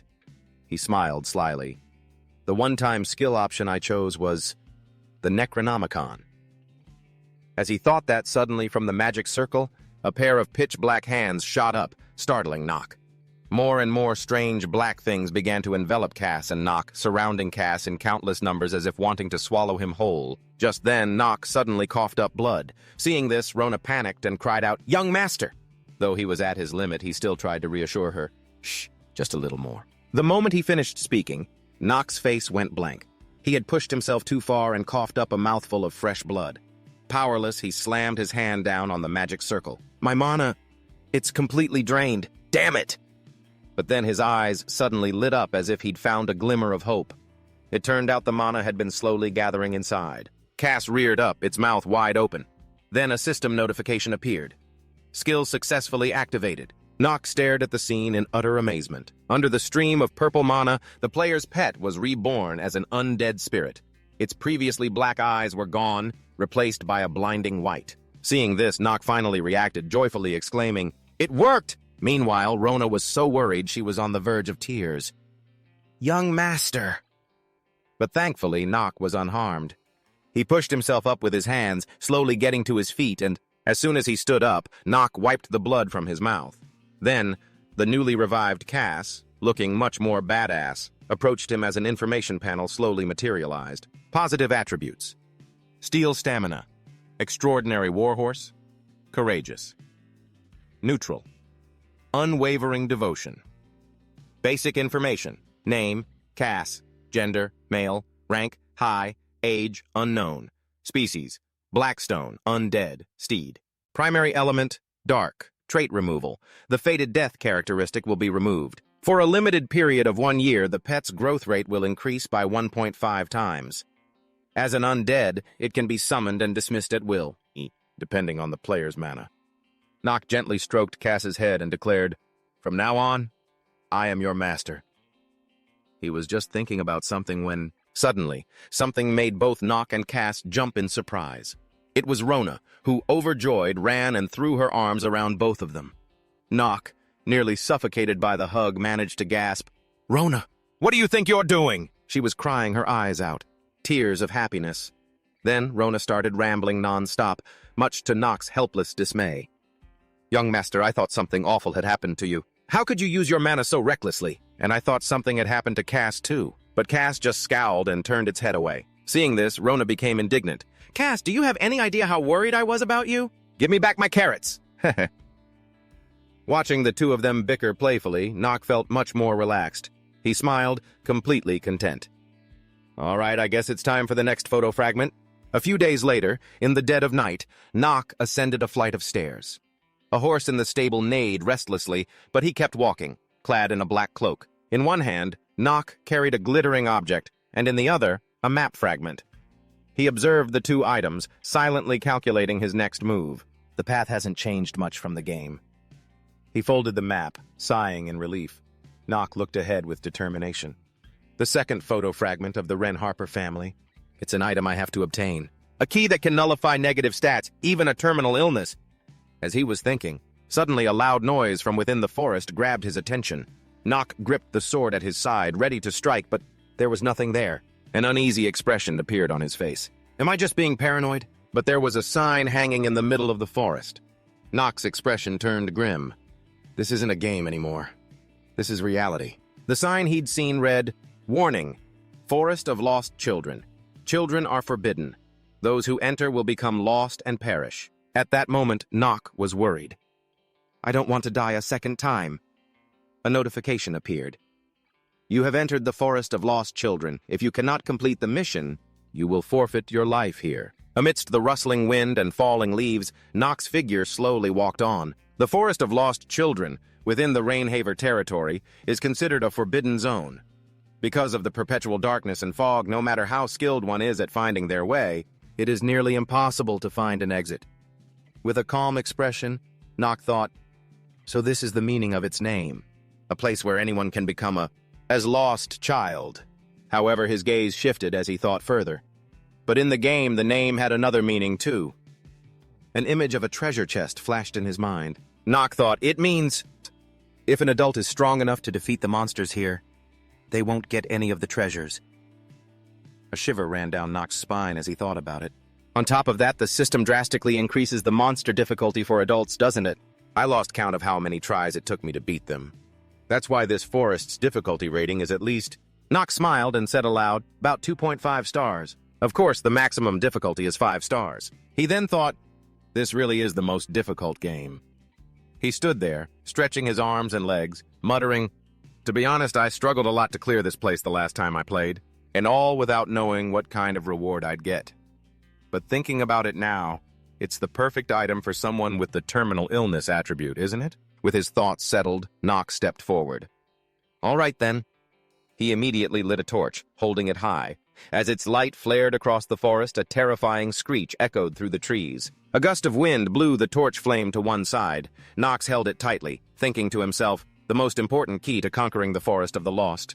Children. The smoke from the torch blended with the night, creating an ethereal scene.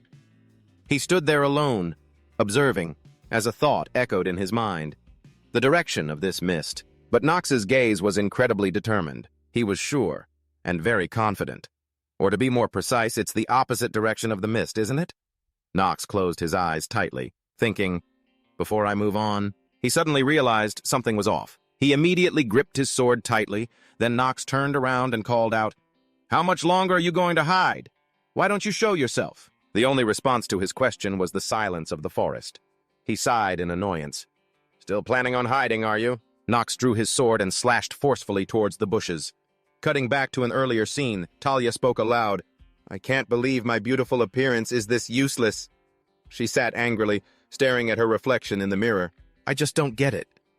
Suddenly, a voice called out, my lady. It was Emma, Thalia's maid. She approached with a pleading look on her face. I'm begging you, my lady. Could you please stop following young Master Nox? She continued. If you keep this up, I'll get scolded too. Thalia, sitting on a chair, patted her chest and replied, it's fine, Emma. I guarantee you won't be fired by my family. Emma quickly replied, no, that's not what I mean. The lamp Emma was holding brightly illuminated the room. Emma stood perfectly still. She thought to herself, if it weren't for Lady Chal, Miss Thalia would be talented enough to be the successor. Emma wondered, I don't understand why she gets so worked up. Perhaps it's because she feels inferior to her sister. She slowly approached the room, thinking, my mistress has probably given up and gone to bed. But when she entered the room holding the lamp, there was no sign of Thalia. Emma's face darkened in surprise. My lady? The lamp in Emma's hand trembled. She had a bad feeling. This is serious. Don't tell me she went to find young Master Nox. Immediately she shouted, everyone wake up! A chorus of confused voices rose up. What's wrong? Back in the forest where Nox was, it turned out the person following him was none other than Thalia. She emerged from the bushes, blushing shyly with her hands on her head. Seeing her, he exclaimed in surprise, Thalia! She stood up, smiled shyly, and said, hello? Nox asked, why are you here? She stammered in reply, no reason. Suddenly, Nox's eyes spotted something strange appearing. He immediately grabbed Thalia and yelled, "Get back!" She also cried out in shock, "Nox!" From the dense bushes, a paw with sharp claws was slowly stepping out. A white, scaly tail swayed menacingly. A wolf. Its eyes were vicious, its mouth drooling with hunger. Nox recognized it, thinking to himself, "A gray wolf. So this forest is gray wolf territory?" Thalia pressed against Nox in fear. "Right now I only have a single dagger with me."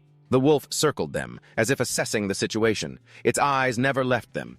It bared its teeth, then raised its head, opened its mouth wide, and howled. The howl echoed throughout the forest, illuminated by the moonlight in the sky. The cry grew louder and louder, but Nox's expression showed no sign of worry. In contrast to him, Thalia was terrified. Suddenly, she gasped in astonishment as she saw Nox dash forward. He charged towards the gray wolf and lunged into battle with it. The torch fell to the ground. The wolf, hit by his attack, immediately rolled over, unconscious. Thalia stood there watching, her eyes wide with amazement. "Amazing! It's just one wolf, but I can't believe he dealt with it so easily." She looked towards Nox. He turned to face her, his handsome face splattered with the gray wolf's blood. He spoke. "I'll ask again. I thought my brothers were the ones tailing me." "What are you doing here?" Thalia was too embarrassed to know how to answer. She stammered with a nervous laugh, A night walk?" Of course, Nox didn't believe that. He picked up the torch and continued, "Don't mess with me, or I'll leave you here alone." Thalia looked horrified and quickly grabbed his arm. He was a little surprised. Thalia mustered all her courage and explained, I wasn't doing anything weird. I just saw that you suddenly became incredibly strong. So I wanted to become strong like you too. Then I looked out the window and saw you there. I was wondering where you were going, and it was just as I suspected. I knew you had some kind of special training method. That's why I followed you and entered this forest without thinking too much about it." A satisfied look appeared on Nox's face as he thought, "Now I'm sure of 3 things." He looked at Thalia, thinking, "Thalia thinks very highly of me, and she doesn't hold any grudges against me. That's good." He was lost in thought as he looked at her. "And she's a fearless kid who would follow someone into the night." Nox sighed. "Since she's a key figure, I can't just leave her be." Then he spoke up, "From now on, stick with me." As he prepared to leave, he added, "Since it's come to this, let me make something clear." Nox said quietly, "I'm not trying to help you. I'm just trying to handle this situation, so that my family doesn't end up in an awkward position." Thalia replied with a guilty expression, "I understand. I'm sorry. I was wrong to come here." Seeing her expression, Nox thought, "She definitely won't dare to do anything this dangerous again." Suddenly, Thalia stammered, "Nox, thank you." He turned back slightly to look at her, while Thalia shyly clutched her dress. He seemed a bit confused. Thalia continued, "I was also Suddenly, her expression changed. Ahead of them, an entire pack of gray wolves was slowly emerging towards them. She cried out in fear. He stood there, holding the torch high, watching the pack of wolves baring their fangs, drooling at the sight of them. The pack of gray wolves bared their fangs at the 2 of them. Thalia, terrified, huddled against Nox, trembling. He handed her the torch and said, "Stay back from me a bit." He added, "You'll get in the way of my sword." With that said, he advanced towards the gray wolves. Nox thought to himself, "Even if there are a few unforeseen variables, but first, I need to focus." Nox looked at the wolves, calculating. This place is located before the main scenario, since this is an area from the opening part. He gripped his sword tightly. He pictured it, remembering that giant monster. So there won't be any boss monsters. But an elite monster will appear, one rank below a boss monster. It's the evolved form of the gray wolf that I just slashed earlier. A gray wolf elite. Nox was a little worried, but knowing who the enemy was in advance, the wolves immediately dashed toward Nox as he continued to think, "It doesn't mean everything will go smoothly." He gripped his sword and charged out to fight the vicious gray wolves, thinking to himself as the wolf's gaze grew sharper and sharper. Nox's anxiety grew more and more. Before I knew it, I was cornered by them. He looked towards them. The wolves just kept leaping at him. With both hands on his sword, he watched them and thought, "I'm going to repeat this again." At times like this, back when I was IU-chan and was still playing inner lunatic. With that thought, he gripped the sword firmly with both hands, raised it high, and swung down hard at the wolves, thinking, "I'm just a weak, worthless piece of trash." After fighting off the wolves, he let out a weary sigh. Thalia, standing to one side, holding the torch tightly, exclaimed in astonishment, "Amazing! That was truly amazing! I'm sure he still hasn't shown his full strength, because when he fought with my brothers before, his swordsmanship was much more impressive. Looking at the gray wolves lying on the ground, she wondered, has he killed gray wolves before? But then she recalled Nock's words, "Stay away from me a bit," and thought to herself, I think Nock still sees me as very weak. As Thalia wore a sad expression, her eyes suddenly widened. A strong wind blew towards the two of them. Nock's face was strangely calm. He thought to himself, it's finally here. A black-clawed paw appeared, several times larger than the gray wolves from before. A pack of wolves 100 times more terrifying and vicious. Seeing them, he cried out, "A gray wolf elite!" Elsewhere, a servant's voice called out while holding a torch, "Young master, young lady, bring more torches over here!" There was a signpost that read, "Forest of the Lost Children. If small children enter here, they may get lost and lose their lives, so do not enter no matter what." The servant looked down at the ground and spoke up. "There are 2 small sets of footprints. It seems these are definitely the young masters and the young ladies." With a worried expression, he continued, "I think the young master has entered the Forest of the Lost Children." He added, "Along with Lady Thalia." Hearing this, Emma collapsed to the ground, stunned and shocked. "No way," she cried out anxiously. "What should we do now? We have to go in there right away." A bearded man spoke up. "Don't be foolish, that's impossible." The one who spoke was Rothwell, the butler. Emma quickly cried out, "What? But why?" He didn't answer, but thought to himself, because this is a forest that not even the Wren Harper family has been able to conquer. The Forest of the Lost Children is the most forbidden place in the Rainforest family, even though the Rainforest family is known as the strongest dark family in the South. The truth is, there is still a forest that they have not been able to conquer. Or to put it simply, they don't have the ability to do so. Of course, the fact that only children who have not yet come of age can enter the forest, and that this forest can only be conquered by children, has not yet been made public. Butler Rothwell wondered to himself, why did the young master enter this forest? Looking at the footprints on the ground, he thought, I don't think he was lured in by a psychic-type monster. Looking at the footprints, I can see he moved very cautiously. The house was brightly lit, a stark contrast to the darkness outside. Butler Rothwell continued his thoughts, and there's no sign of anyone having passed through the strongest mana barrier in this area either. This means that young Master Nock entered the forest intentionally. He clasped his hands behind his back, looking into the deep forest. He clenched his fists, thinking, I was mistaken. He kept his gaze fixed forward, thinking, I can't keep denying it anymore. He is no longer the weak and timid young master of the past. Having thought it through, Butler Rothwell spoke up. There is only one way for those two to return. He said, and that is for the young master to use his intellect and find a way out of the forest. Hearing this, Emma became quite anxious, her face covered in sweat. The servants could only hold their torches, standing before that terrifying forest. Tears streamed down Emma's face as she clenched her fists, blaming herself. I was the one who let the young lady get lost and put her in danger. Back in the forest, Thalia drew her dagger. Her eyes were filled with determination. A torch in one hand, a dagger in the other.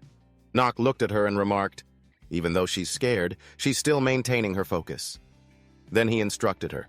Don't attack on your own, you could get hurt. Just stay out of this. He continued, conserve your strength and try to run if you're attacked. That's how you can increase your chances of survival. But Talia's gaze remained resolute as she stared at the wolves ahead. Nock thought to himself, honestly, killing a gray wolf elite isn't that dangerous, because the difficulty is only 2.5 stars. He thought to himself, I just want Thalia to be cautious and able to react to the threats around her.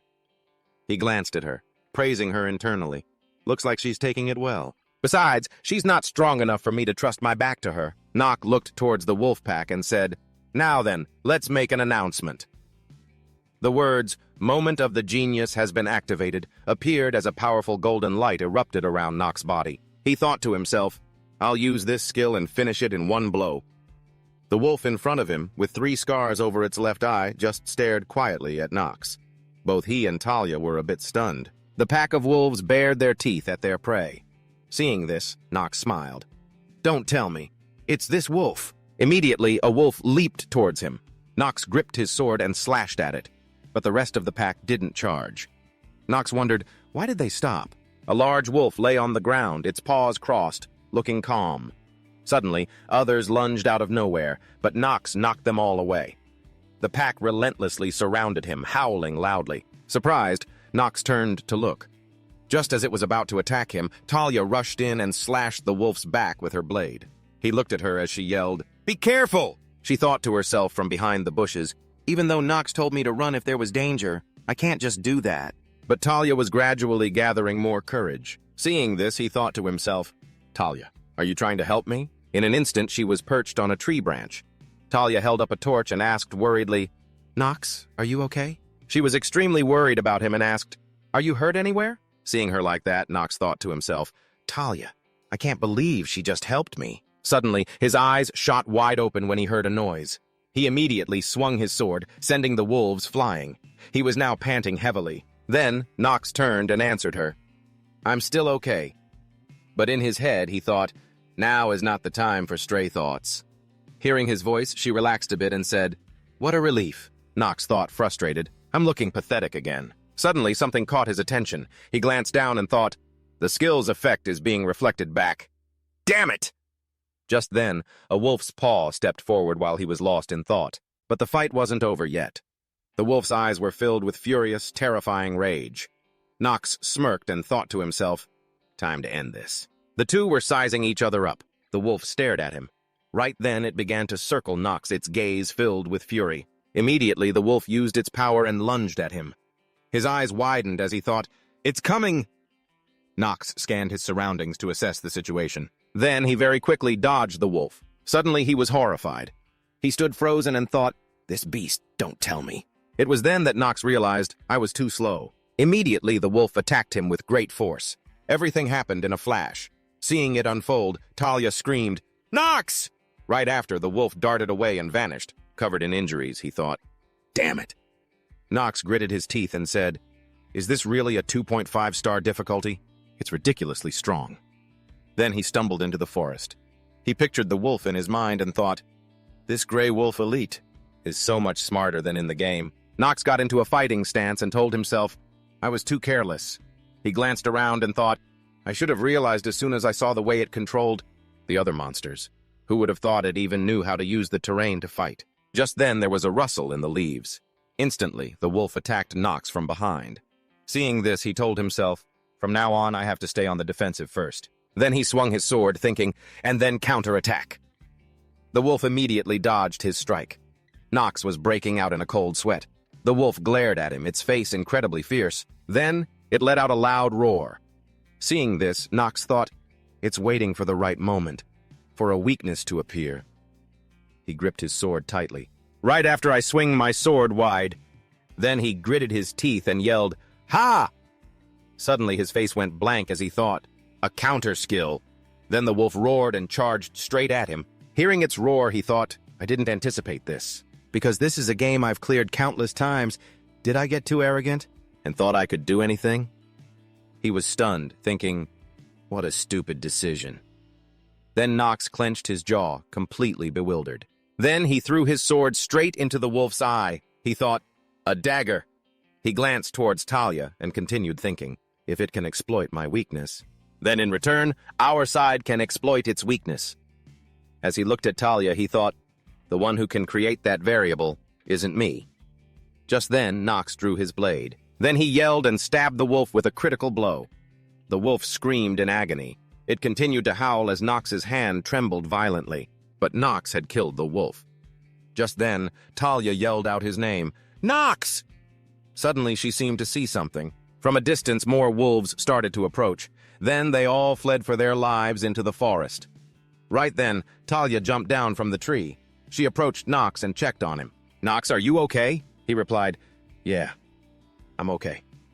He wiped at a wound and said, I'm only alive thanks to... He suddenly stopped mid-sentence. He saw her tear-streaked face and thought to himself, was I just about to thank the enemy who's going to take my life in the future? She said, you don't have to worry. But then she saw the scratch left by the wolf. Thalia started sobbing and said, I knew it, you were hurt before. Are you really okay? Hearing that, Nox replied, it's just a light scratch. But Thalia was still worried and said, but still... He immediately told her, I'm fine. She finally stopped crying and said, well, I'm just glad you're not hurt anywhere else. Suddenly, a spider landed on her shoulder. Her face darkened. Hearing a sound, Nox turned his head and thought, what was that? Are there still monsters? She immediately threw her arms around him, terrified. Seeing her like this, he said, "Thalia?" The frightened Thalia stammered, There's a spider!" Her eyes were wide with terror as she looked at it. The spider crawled closer and closer to her. Seeing this, she grew even more scared and clung tighter to Nock. He thought helplessly, how long is she going to keep clinging to me? He looked at her and smirked. She's afraid of spiders? Nock gently flicked the spider away and said, "If something like a spider scares you this much, then how on earth did you follow me into this forest?" Thalia stammered, But it's a spider. Aren't you afraid of it?" Nock then teased her. "Nope. You could definitely never become a knight." Hearing that, her face flushed red and she shouted, "No!" Just then he spoke up. "Finally, you let go of me." Suddenly, Nock started coughing weakly. Seeing this, Thalia became very worried and asked him, "Are you all right?" Seeing her like this, he thought with a sigh, "Honestly." Then he said, "I told you not to worry." Seeing him say that, she was about to retort, but just then Nock thought to himself, "Thalia, I guess she has her own worries too." Then he smiled and thought, "I only survived thanks to her, even though I can't say it's because she suddenly screamed her head off." Thalia continued to ask about his condition. "Are you really okay?" Seeing her, he thought to himself, "But thanks." Then Nock looked up and thought, "Now then." He thought to himself, "We just need to get out of this forest." It was now late afternoon. At that moment, a maid fell to her knees, sobbing. "I'm the one who killed the young lady." The butler observed the current situation and thought, what if they didn't make it? He looked up at the sky and continued his thought. Lady Thalia's disappearance will create a problem between our two families, especially since so many children from this area have gone missing in this forest. He hesitated, thinking, and there are also rumors spreading that the Wren Harper family is a family of incompetence. Suddenly the soldiers shouted, "Lord Rothwell, look!" The whole group cheered. The forest's mist has vanished. The butler was completely stunned and thought to himself, the forest of lost children has been conquered? Thalia's maid spoke up, "I'm not sure, but that's what I was thinking, right?" The fact that the mist is slowly disappearing. The butler agreed. "You're right." Then he continued, "It means this forest has been conquered." He then said, "There's only one possibility we're thinking of that could have become a reality." Hearing that, the maid couldn't hold back her tears and said, "That means young Master Nock." At that moment, the two of them were walking out. Seeing Nock emerge, everyone cheered loudly. "The young master is here!" Seeing him return, people began to whisper amongst themselves, "I can't believe it." To think he was able to conquer this forest. It's incredible. He walked out as if nothing happened. The butler thought, I can't stop smiling. It's certain now. He looked at Nock and continued his thought. The hierarchy among the descendants of the Wren Harper family is about to see a major change. Nock looked around and asked everyone, "Why is everyone gathered here?" Thalia's maid cried as she called out, "My lady!" Thalia's maid hugged her tightly and said happily, "We were so worried about you." The butler looked at him and said slowly, "Everyone in the family was very worried about your disappearance, my lady." Hearing this, Nock said, "Unbelievable. The family was worried about a good-for-nothing like me? Our family's dark reputation is about to disappear." Just then, Thalia was comforting her maid. "Emma, don't cry anymore," the maid said. "My lady." Then she clung tightly to Thalia before standing up straight and telling her, "I will now remind you of the 71 rules of House Steel Ranger. Please follow me." Seeing this, Thalia looked uncomfortable and said, "Emma, come on, I'm sorry." "Ah." Hearing that, Emma let out a loud laugh and said to Thalia, "It's all right. How could I dare blame you? I'm just a lowly maid, after all. The head of the family himself will personally remind you of the rules." At this, Thalia began to beg, Emma, Emma." Seeing this, he thought, it seems that maid, and possesses incredible physical strength, too. Just then, Emma spoke up. "Thank you, young Master Nock. Thank you so much for protecting Our Lady." Thalia, with tears in her eyes, said, "Although I had no intention of going with you." Hearing that, Nock replied, "You solved the problem on your own. Don't feel too disappointed." His words made her face flush red. The afternoon sun shone through the leaves of every tree. A large mansion came into view. Upon arriving home, Nock threw his bag and sword onto a chair. He said, "Well, that's that." He then grumbled, "I can't believe it. Rothwell was actually waiting outside the forest with the knights. That was a real surprise. Was it because of Thalia?" Then he smiled and thought, even so. He reached into his pocket, thinking he'd gotten it. He pulled out a ring. The system then appeared. "You have obtained a new sacred relic. You have obtained the Dark Flame Ring equipment. The system then displayed its basic information. Name: Dark Flame Ring. Classification: Equipment. Grade: Low-Mid. Attribute: Darkness. Stamina +1. Mana +1. Conditions for use: only those who use dark magic may wear this. Nox put the ring on, and a skull appeared. The system then displayed a special effect. When you defeat an opponent while wearing this equipment, you will steal a small portion of their life force and make it your own. The higher the level of the defeated opponent, the more life force you can steal. Nox looked at the ring and thought, the only sacred relic capable of stealing another's life force is the Dark Flame Ring, even though this is the only thing I have. He became very determined and thought, it doesn't mean I'll live that much longer. Nox looked at the ring, thinking to himself, a person's life can't be extended forever. He continued to think, and considering only a very small portion of life force is taken, it won't be easy to overcome this terminal illness. Nox, wearing the ring, thought to himself, as long as I can still struggle and grow. The system then appeared. You have equipped the Dark Flame Ring. He looked at the ring and thought something like that. This is still better than living a hopeless life on the brink of death. He thought, I can definitely feel my stamina and mana gradually increasing. Then Nox turned and called out, Rona, I know you're in there. Come out for a second. The door opened.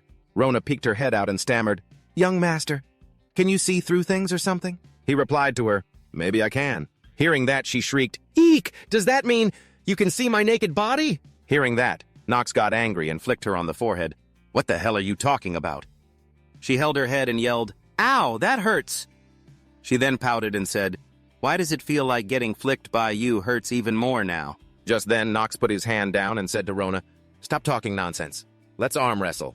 Hearing that, Rona said, Again? Full of confidence, she said, Young master, if I win again this time, you'll raise my salary, right? Nox said, I already told you I would. But if you lose... Full of confidence, she said, Yeah, a 20% pay cut, right? 3. Then the two started to arm wrestle. All right, 1. Nox was very confident and counted 2, 3. As soon as he started, Nox had already won against Rona, but she couldn't believe it and stammered, What just happened? Something's not right, Rona retorted. Don't you think cutting a maid's salary by 20% will damage the reputation of a son from a noble family? Hearing that, Nox said, well, I guess that's true. Then he continued, But I'm famous for being the incompetent son of the Renhafer family. That's what the rumors say. Then he smiled and said, So I've decided not to care about things like honor anymore. Rona started crying and begged, I'm sorry. Suddenly, the system appeared, catching his attention. The effect of the chronic illness trait has been activated. You have received wrist sprain level 2. The system appeared again. You have received influenza level 1. Seeing this, he thought, these damn disadvantageous traits. Fine. Then he said to Rona, Rona, I won't cut your pay. In exchange, bring me a towel and some ice. Hearing that, she asked, Young master, you don't look so good. Hearing her, Nox thought to himself, For now, I'll have to be satisfied with this ring. I need to get some rest. Suddenly, Nox's condition got worse, and he thought, Is this a 1+1 deal this time? I'm sure that was the name. The 2 remaining secret pieces. The rings of the Dark Flame Ring in the mansion. It's been 6 months since I got them. He closed his eyes, deep in thought. Unfortunately, I still haven't had a chance to use them. A plaque hung on the wall. On it was written, No von Ranharfer has been disciplined. He opened one eye while the other remained closed. He opened his mouth and said something. As he opened the door, he muttered to himself, It's not like I got into any trouble. I even wiped out the entire Lost Forest. I can't believe they punished me when they should have rewarded me. Life's a joke. Nox turned and asked Rona for her opinion. Tell me, does that make any sense, Rona? Hearing him, Rona replied, Yes, but I'm a servant of the family. If I say something bad about the head of the family, I'll get my salary cut immediately. As he walked, he held out his hand with a calm expression. I swear I won't let you get a pay cut. And if you take my side, she grumbled as she ran after him. The master of the house is too strict. How could he not understand your feelings? He sat on the chair, lost in thought. Anyway, I've tried my best to adapt to life here and be a useful citizen, all while watching my brothers grow up. Thinking carefully, he concluded, I can't keep going on like this. My lifespan. Even now, it's still decreasing. The system informed him, Due to your incurable disease, your remaining days to live are 147. His hands clenched into fists, trembling slightly with anger. This damn system. It's more dedicated to my life than I am. Thanks for explaining it so thoroughly. He slammed his hand on the chair in protest. I can't take this anymore. I have to go find Father and ask for his permission to go out. He called for Rona, and she opened the door, answering, What is it? I was just heating up some more warm water for a bath. Suddenly, there was a knock, knock, knock at the main door. A man entered and gave a polite bow. Young master? It was the butler, Rothwell. He informed him, The head of the house has summoned you. Knock looked up, a little surprised by his words. The scene changes to a battle, filled with dead soldiers in a sea of blood, swords scattered everywhere. Flashing back to the past, Theo held his sword with incredible valor. It was the night of the purge. The sky was filled with red clouds and paimons were flying back and forth. Their faces were ferocious, as if they wanted to eat them alive. They moved and snarled as a valiant warrior brandished his sword and annihilated them all. He gripped the sword, still stained with blood. His eyes sharpened as he assessed the situation. Then he launched another series of attacks, wiping the paimons out. He sat on a chair, eyes closed, reminiscing about the past. The day the horde of monsters swarmed in, the people who were taken by them, and the night of the purge. His eyes were half open. It all felt like a nightmare. He sat on the chair in the room, lost in thought, calculating the future. Someday, one of my sons might learn how to use the supreme black sword, he considered, looking slightly weary. However, I shouldn't rely too much on my instincts. Betting on one with real talent is still much safer, because one of them will eventually have to kill me with their own hands. From outside, a voice called to him. Sir, the young master is almost here. The butler, Rothwell, entered and reported to him. He replied softly, Too late. He ordered, Drag him here at once. In his mind, Theo thought, the Forest of Lost Children is a place that even I don't know how to wipe out, and yet that kid Knock managed to do it. This time I should praise him. He then continued to think about the reason the reward was so delayed. It's because of the strong opposition from the family's vassals. His eyes were fixed on the report from the comprehensive investigation. This made him hesitate and continue to ponder. Those vassals didn't believe that Knock, a good-for-nothing kid, could change so drastically, and they began to investigate whether Knock had truly cleared that forest or not. Theo propped his chin on his hand and thought to himself, Even I cannot ignore the opinions of the family's vassals. So proceeding with an investigation was a necessary step. Suddenly, someone opened the door, causing him to look up. The person who entered was Knock. He bowed politely and said, It is an honor to meet you. Head of the house. Seeing this, the man immediately said, You may rise. The boy quickly stood up and replied, Yes, sir.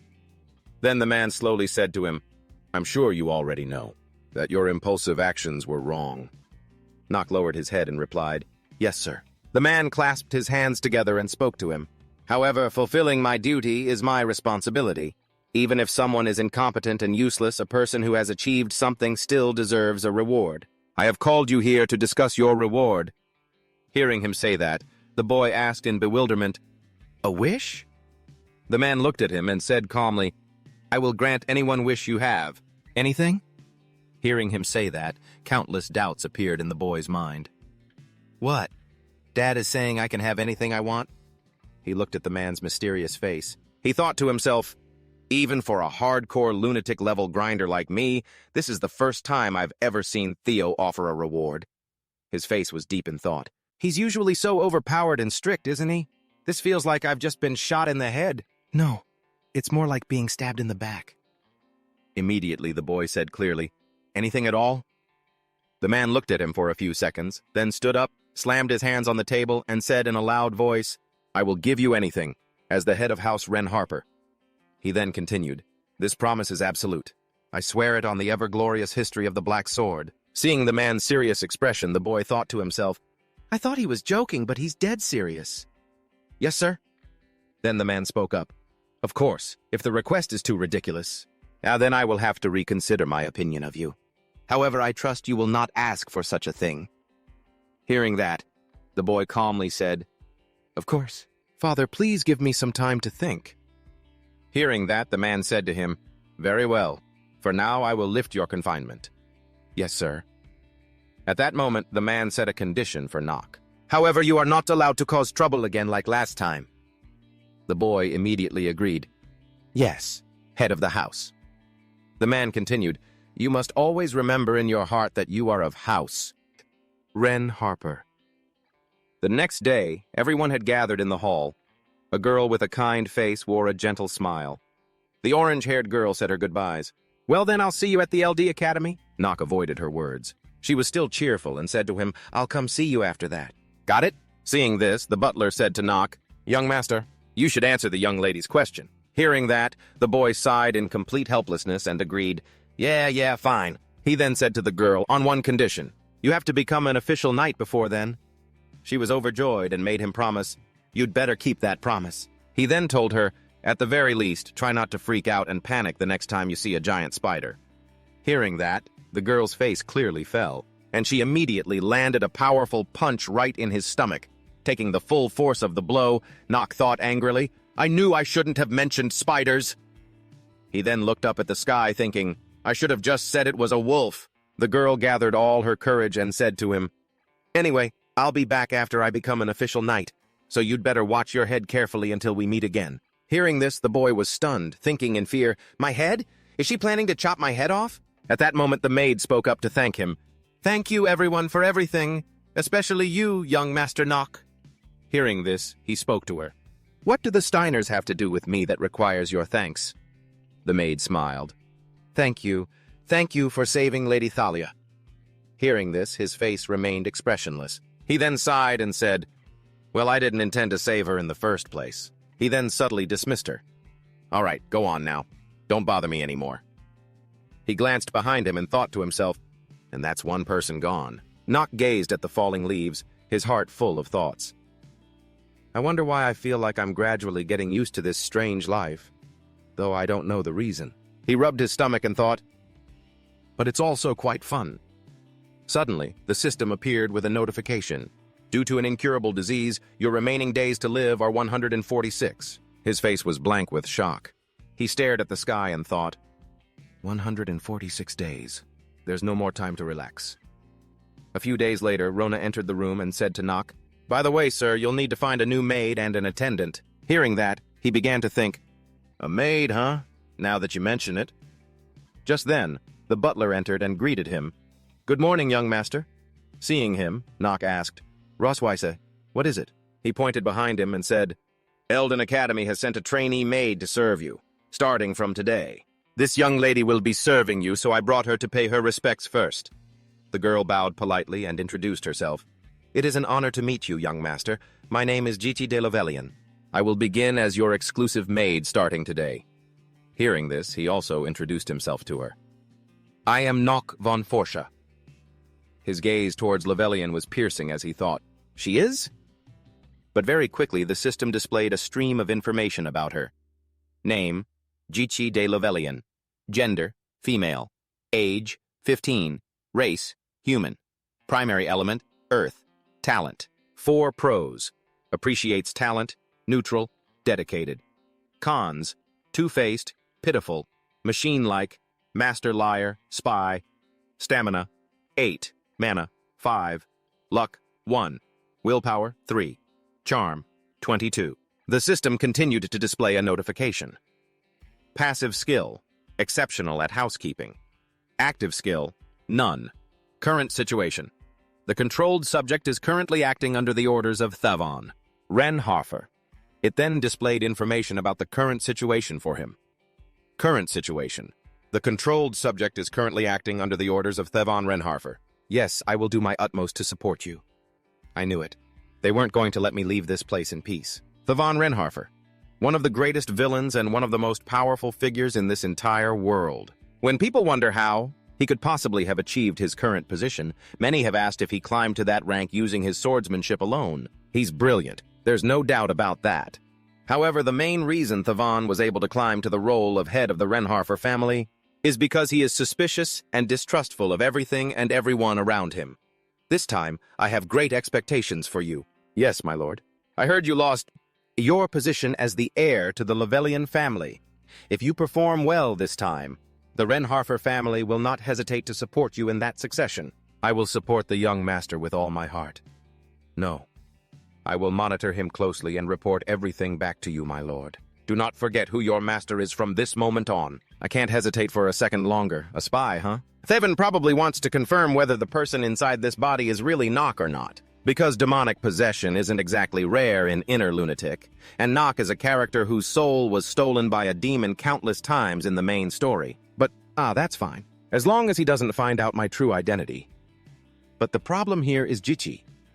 Jichi de Levelian, even though she's not particularly relevant to the main plot. It would be a waste to just cast her aside like this. She was originally destined to become the heir and head of the Levelian family, but her parents were murdered at the hands of her own uncle. And then after that, she lost her position as the family's next heir. What happened next is obvious. In the end, she became a maid serving the Renharfer family. In order to escape the surveillance of her own family, she wears a cheerful, ever-smiling mask on the outside, but... Pros, backed by a genius. Neutral, honest. Cons, two-faced, anguished, works mechanically, lies for self-preservation, spy. Her mind is already exhausted and rotten.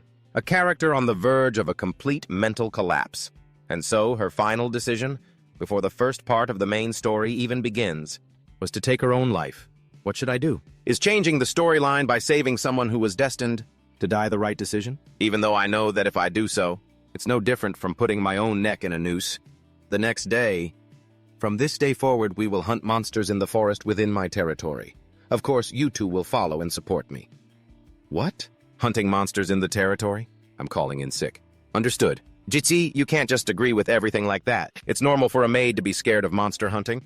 It's a ridiculous request after all. Replying right away, are we? Rona, I know you've already used up all your paid leave. You won't be taking a sick day today. How could you do this, sir? Have you forgotten? I'm just a good-for-nothing, incompetent fool. If you don't do as I say, I'll cut your pay. I'll only go easy on the beginners. What about half my usual pay? Do you want me to bring a bow or a sword, young master? Should I inform Sir Roswell that you'll be leaving the mansion? Before we get ready... Right. The priority now is to extend my lifespan, because now I can go anywhere I want. Young master, wait for me! A few days later, the Forest of Lost Children was gradually becoming a normal forest after being cleared out. A ferocious wolf let out a terrifying howl. Nock moved with swift agility, his face cold and expressionless as he attacked. He swung his sword with powerful, decisive strokes. The once ferocious wolf could now only whimper. It let out a few whimpers. That last slash yielded some spoils for Nock. You have siphoned a very small portion of the Silver Wolf's life force. The monster has been defeated. Only then could Nock breathe a sigh of relief. That victory also helped him. You have extended your life by 2 hours. He wondered to himself, have I finished off all the wolves in this area? Nock's gaze swept over the corpses of the wolves strewn across the grass. To think I gained 2 hours of life just from this one hunt. Other wolves shared the same fate, lying dead on the grass, their blood still fresh. Nock thought to himself with satisfaction, you could call this hunt a pretty big success. Right then, Zichi, who was observing from the side, smiled and spoke to Nock. It's been almost an hour since you started hunting. Aren't you tired, sir? Hearing this question, for some reason, Nock cursed inwardly. Damn it! He thought absently. Because I didn't activate genius time, this hunt took way too long. As Nock gently took the flask from the maid's hand, he thought to himself, that means I've only earned a single hour. I'm exhausted from fighting all this time. Nock chugged the flask of water in his hand. I knew the math wouldn't be perfect, but this is way off from my plan. And it's not like I can hunt monsters like this whenever I want. His thoughts kept racing. But the biggest threat is still, the number of monsters in this area is limited. While Zichi remained completely calm, Rona was panicking at the sight of the wolf corpses scattered about. Her face was pale, while Nock himself felt like collapsing. At this rate, my plan for a wonderful life is going to go up in smoke. Nock sighed. There just aren't enough monsters in this area. That's a huge problem, too. Facing her disheartened master, Zichi offered a strained smile to reassure him. I can't believe you think the number of monsters is the problem, sir. If anyone else heard you say that, they'd think you've turned into some kind of weirdo. Rona, on the other hand, shrieked in shock. Young master! What are you talking about? Suddenly, Nock noticed something, his eyes widening slightly. A strange light had appeared deep inside the forest. But Nock quickly averted his gaze and said to the two maids, well, it can't be helped. Let's head back to the mansion. The two replied in unison. Yes, young master. Zichi, ever so thoughtful, asked Nock, shall I prepare a warm bath for you? I'll prepare it at the most comfortable temperature. Just as expected from a genius supporter, Nock thought. Then he said aloud, "All right, I want to take a bath before dinner, so make sure the timing is perfect." Zichi beamed like a flower. "Of course. Please leave it to me." Rona hurriedly chimed in from behind. Young master, don't forget about me. "I'll clean your room for you, sir," Nock replied curtly. "Ah, fine. Do whatever you want." "Yes, sir." And with that, Rona immediately grabbed the basket and bow and hurried away. Zichi still wore a shy, gentle smile on her face. Just then, Nock called out to her. "Zichi." She immediately replied, "Yes, young master?" Nock looked down, his expression suddenly tinged with sadness. "I have a question for you." Hearing this, Zichi suddenly clutched the hem of her skirt, her body tensing slightly. Nock stared at her intently and asked, "Who do you serve?" Zichi was taken aback by the sudden question. "So DJ Cheater has been gone for a while, huh?" Just then, Nock's power was supplemented with the attributes: positive genius support, neutral genius support, negative focus, two-faced, pitiful, and robotic. Nock looked at the system panel and thought, "No matter how beautiful a greatsword is, it's useless if I can't wield it." Thinking this, he stared intently at DJ. A thought flashed through his mind. "In that case, I'll just throw it away without hesitation." While the young master was waiting for an answer, confusion was clearly written on DJ's face. But seeing her silence, Nock pressed on. "So is that your answer?" "That—" Zichi looked bewildered as sweat started to bead on her forehead. I haven't said anything yet." Zichi hurriedly tried to explain. "Young master, But before she could finish, Nock cut her off. I know what you want to say. He still looked at Zichi with suspicious eyes. "Don't worry. I have no intention of pressuring you any further," Nock continued. "I'm actually very grateful to you. At least you didn't lie." Hearing these words, Zichi could only remain silent, her eyes showing clear anxiety, unease, and shock as she faced the trembling girl. Nock calmly said, "It doesn't matter who you serve. I will treat you as my own subordinate."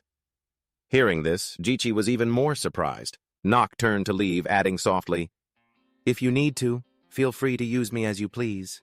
That's all I wanted to say." Watching his retreating back, Zichi could only stand frozen. Meanwhile, thoughts began to stir in Nock's mind. It was similar to having faith in each other, but he figured, wouldn't it be more logical if the two of them could simply use one another? Then Zichi slumped down, disappointment clear in her eyes. So Nock had realized it after all. That's why he thought, in any case, that's the kind of relationship I want to have with her. Night gradually fell. Inside the mansion, a gentle sound drifted out. It's true. It was Rona. Lying on her bed, she mumbled a few words. Isn't young Master Nock a bit too harsh? He'd say things just like... As she spoke, Rona pictured Nock as a smiling devil. Rona even imagined his dark voice. If you don't keep up with me, what's the fun in training? Rona, still seeming resentful, clenched her fists and muttered, Every time we go to train... Then she turned and asked, Don't you think he's too harsh? Zichi just smiled lightly and replied, I suppose so. Zichi gazed softly out the window as thoughts began to rise within her. The rumor that young Master Nock's personality had completely changed, a rumor she'd heard from countless people back when she was with the Luivia family. As she thought, she felt a restlessness in her heart. I thought that rumor was baseless because for a person, to change that much is incredibly rare. Zichi began to recall the image of Nock swinging his sword to take down the wolves at that time, but they said he took down the twins in a single blow and earned the right to enter the academy. And he's also the one who secured his position in the family, completely different from me. Zichi started to feel hopeless as she thought about her own situation now, a fallen one, despite once being the rightful heir of my family. Her hand lightly touched her pendant. What he told me today. Zichi recalled Nock's words from earlier. Then feel free to use me as you please, that's all I wanted to say. Zichi thought hazily, what on earth did he mean by that? A short time later, a baseless rumor appeared within the Rainforest family. The rumor claimed that Zichi had been expelled from her own family and was no longer worthy of being a maid for the Rainforest family. Her hand, holding a letter, dropped in disappointment. The words on the paper were written clearly, one by one. Listen up, Yuchi Zaloi Villa. You, the head of a useless family, you have been sold off by your own clan. You shall receive a fitting punishment. Zichi's hand tightened in anger and despair. The words from the letter were seared into her mind. She had been stripped of any rights she had as the direct heir of her family. The more she thought about it, the more she cried. Her eyes showed deep sorrow, yet her lips seemed to be forming a slight smile. It seems I won't be able to stay in the Wren Harper family any longer either, she thought absently. It was to be expected. The Wren Harper family is one of the top families of the Dark Clan, Jichi thought, even though I was only being used as a maid. For one of their children. She leaned against the wall and sighed in relief.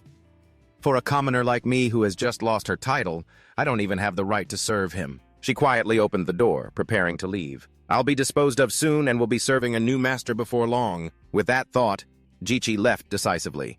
She threw open the door and laughed loudly. Hello? The other maids working in the kitchen all turned to look at her with expressions of slight apprehension and distance. The weather today didn't seem favorable. The sky was gradually darkening, and birds were spreading their wings to return to their nests. Suddenly, a white wolf let out a terrible howl as it was slashed across the chest. It immediately collapsed to the ground. Seeing Nock decisively finish off the wolf, Rona whispered to Jichi, "Don't you think?" She felt that there wasn't a trace of joy on his face after killing the wolf.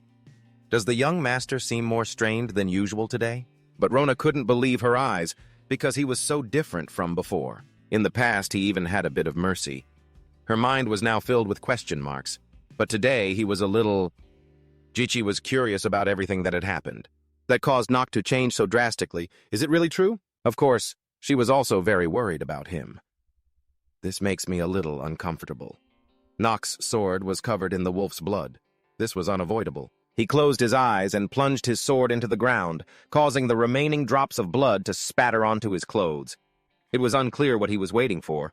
He looked as if he was on the verge of disappointment. It's about time for that thing to appear. So it's not planning on showing up today either, huh? According to what Nock knows, in the Lost Forest, a mysterious monster will appear when the monster population in the forest drops to about 20%. It's the hidden boss. Sheathing his sword, he had already taken care of countless white wolves, hoping to speed things up. I was even thinking of killing it to help increase my stat points, but I guess it's no use. But suddenly, in a nearby bush, a sound appeared, rustling the leaves. It was just enough to catch Nock's attention as he was preparing to leave. Before he could even get a look, it suddenly dashed right past him and vanished. He couldn't even make out its shape. This was completely beyond Nock's expectations. The monster was faster than the wind. Its speed was on a completely different level. But that only made Nock more excited. He immediately confirmed it. I knew it! A hidden boss has to be just like this. But there wasn't a single moment to rest. Nock had to fight a giant bee, a special breed king hornet. Damn, this thing is going to be a pain. With his supreme skills, he easily dodged the attacks the monster unleashed. But it's not like this is something I can't take down. While he was fighting with all his might, one of the two maids called out to Nock, making him turn his head. Young master! Jichi's face showed clear shock, and he had no idea what was happening to her. It was unimaginable that she had blocked one of the monster's attacks for Nock. But he didn't think for a second that what she did was noble, because the confidence in his own abilities was ever present in his mind. Even without Jichi's help, that was an attack I could have completely dodged or blocked. So why would she save me? He froze for 5 seconds, unable to process what had happened because everything unfolded so quickly. But regardless, he recognized Jichi's courage in the face of the monster. I wonder how many people could rush at a monster that suddenly appeared. As she fell, he didn't even know what was going through his own mind. His words and thoughts didn't match at all. I'll make good use of this. It's all to save her. Nock's anger was visible on his face, his gritted teeth looking like he wanted to grind the monster to dust. Immediately, the system activated. The skill Genius Time has been activated. Meanwhile, she sat crying on the floor. Her parents didn't even try to find out why, just stood to the side, talking back and forth. Oh my, why does our precious Jichi keep falling down like this? Yes, Mom's right. There hadn't been a single day where the wounds on the girl's knees had fully healed. I, Jichi, watched their retreating backs in the past, a worry that had besieged me for so long. That's what my parents used to tell me, that my wounds never fully healed. And even now, that thought made me uneasy. However, it didn't just apply to the wounds on my knees, but to the wounds in my heart as well. I wonder if it was a prophecy for my own future. Nock suddenly turned and asked Jichi, "Who do you serve?" His out-of-the-blue question left her flustered, unsure how to answer. Who do I serve? The figure of a man appeared in Jichi's mind. It was her father, smiling brightly. Then the painful memory resurfaced. a man who had mercilessly slaughtered his own relatives, all to seize the position of family head. Jichi, one day you will be mine. Her thoughts were in turmoil. Who should I serve now? Another man's voice appeared with cryptic words. Who do you serve? If you need to, feel free to use me because I will be using you too. Meanwhile, he and Rona were extremely worried about her current condition. A system notification was sent to Nock. You have defeated the monster. You will be granted a special reward. It was hard to tell if the drops on his face were sweat or tears. Just one look was enough to see how worried he was for Jichi. Just hold on a little longer. Nock didn't forget to reassure her. Everything's all right now. I'm taking you back now. Rona also advised him not to stay. Young master, we need to return to the mansion quickly. All Jichi could see was him. She, the one who was seriously injured, felt no pain. Instead, she blamed herself for being such a liar. Is that really the expression of someone who plans to use me? The eyes are the window to the soul. She listened to her own heart. I wonder why. The image of him before Jichi's eyes began to blur, like glass fogged with steam. Why do I feel a stir in my heart? Her train of thought was suddenly cut off as her tears fell. And there was anger in his words, too. Teo held the letter, his face showing clear displeasure. This is truly a complicated mess. The butler has already investigated her background to the very root. Based on our investigation, the contents of this letter are true. The Loy Villa family has indeed decided to completely sever all ties with her. To him, she was always just a pawn, the very reason he brought Djichi to this place, all to seize control of the Lovefilia family. Theo's schemes were beyond imagination. In the end, she was the only one left in the dark because they had already lost the head of the family. They're in an incredibly unstable situation. I was thinking this would be the perfect opportunity to take over that family, assuming things inside are unstable enough. If the heir's position is also wavering, then like a knight on a chessboard, we'll do whatever it takes to strengthen our house with the Wren-Harper family's intervention. We'll be able to make them bow their heads to us one way or another. The letter in his hand made Teo anxious. But what if Jichi is exiled from that family? You have been stripped of all rights you held as a direct descendant. What if that happens before any of our plans can even be set in motion? Realizing she was of no use, he asked the butler for his opinion. Then there's no other way. What do you think we should do with Jichi? It's always for the greater good of Rothwell to protect the interests of the family, of our master, although it is most regrettable. But we cannot allow a maid who belongs to no family to be by young Master Knox's side, taking care of him. We would be looked down upon at Eldon Academy if we did that. I see the butler already has a plan. I think we need to handle this problem quietly by ourselves. Teo agreed with his opinion. I think so too. Suddenly, the door burst open. A servant rushed in, panting, "Sir!" But this breach of etiquette enraged the butler. "How dare you barge in here without permission?" He gasped for breath. "My apologies, sir." The news the servant brought made Teo's expression change. Young Master Knox brought back an injured maid during his trip. He calmly recounted everything that happened. That maid was poisoned on his recent hunt and is now in critical condition. He used a large amount of very expensive antidote, without permission, so I came here to report it, sir. Rothwell guessed immediately, knowing Knox's eye for expensive things. Don't tell me he used the ginseng elixir. The servant hesitated, but then told the truth. Yes, sir. The wrinkles on his forehead deepened, thanks in part to that boy. That stuff costs a fortune. Worry was written all over his face. I can't control Knox anymore. Did that kid get close to that maid so quickly? When Teo wanted nothing to do with her and Knox getting involved, no one can predict the consequences of such personal emotions. Someone's voice calling for her to wake up echoed through the mansion. Jichi? Rona had been by Jichi's side, taking care of her. Oh, you're awake? Tears and snot streamed down her face. Rona clutched the blanket and sobbed. You're awake. I'm so happy. Even at a time like this, Jichi was still worried about him. What just happened?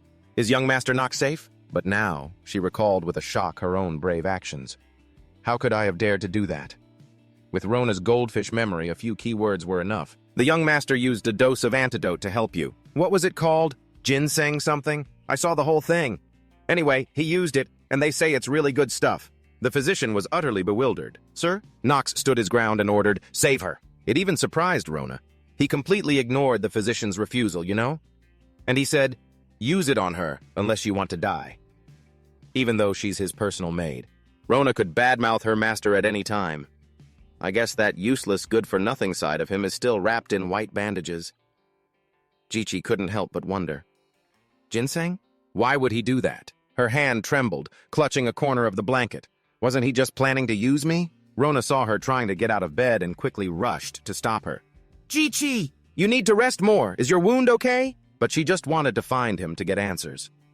Where is young Master Knox right now? Only then did Rona remember his instructions. He's looking for the Chamberlain.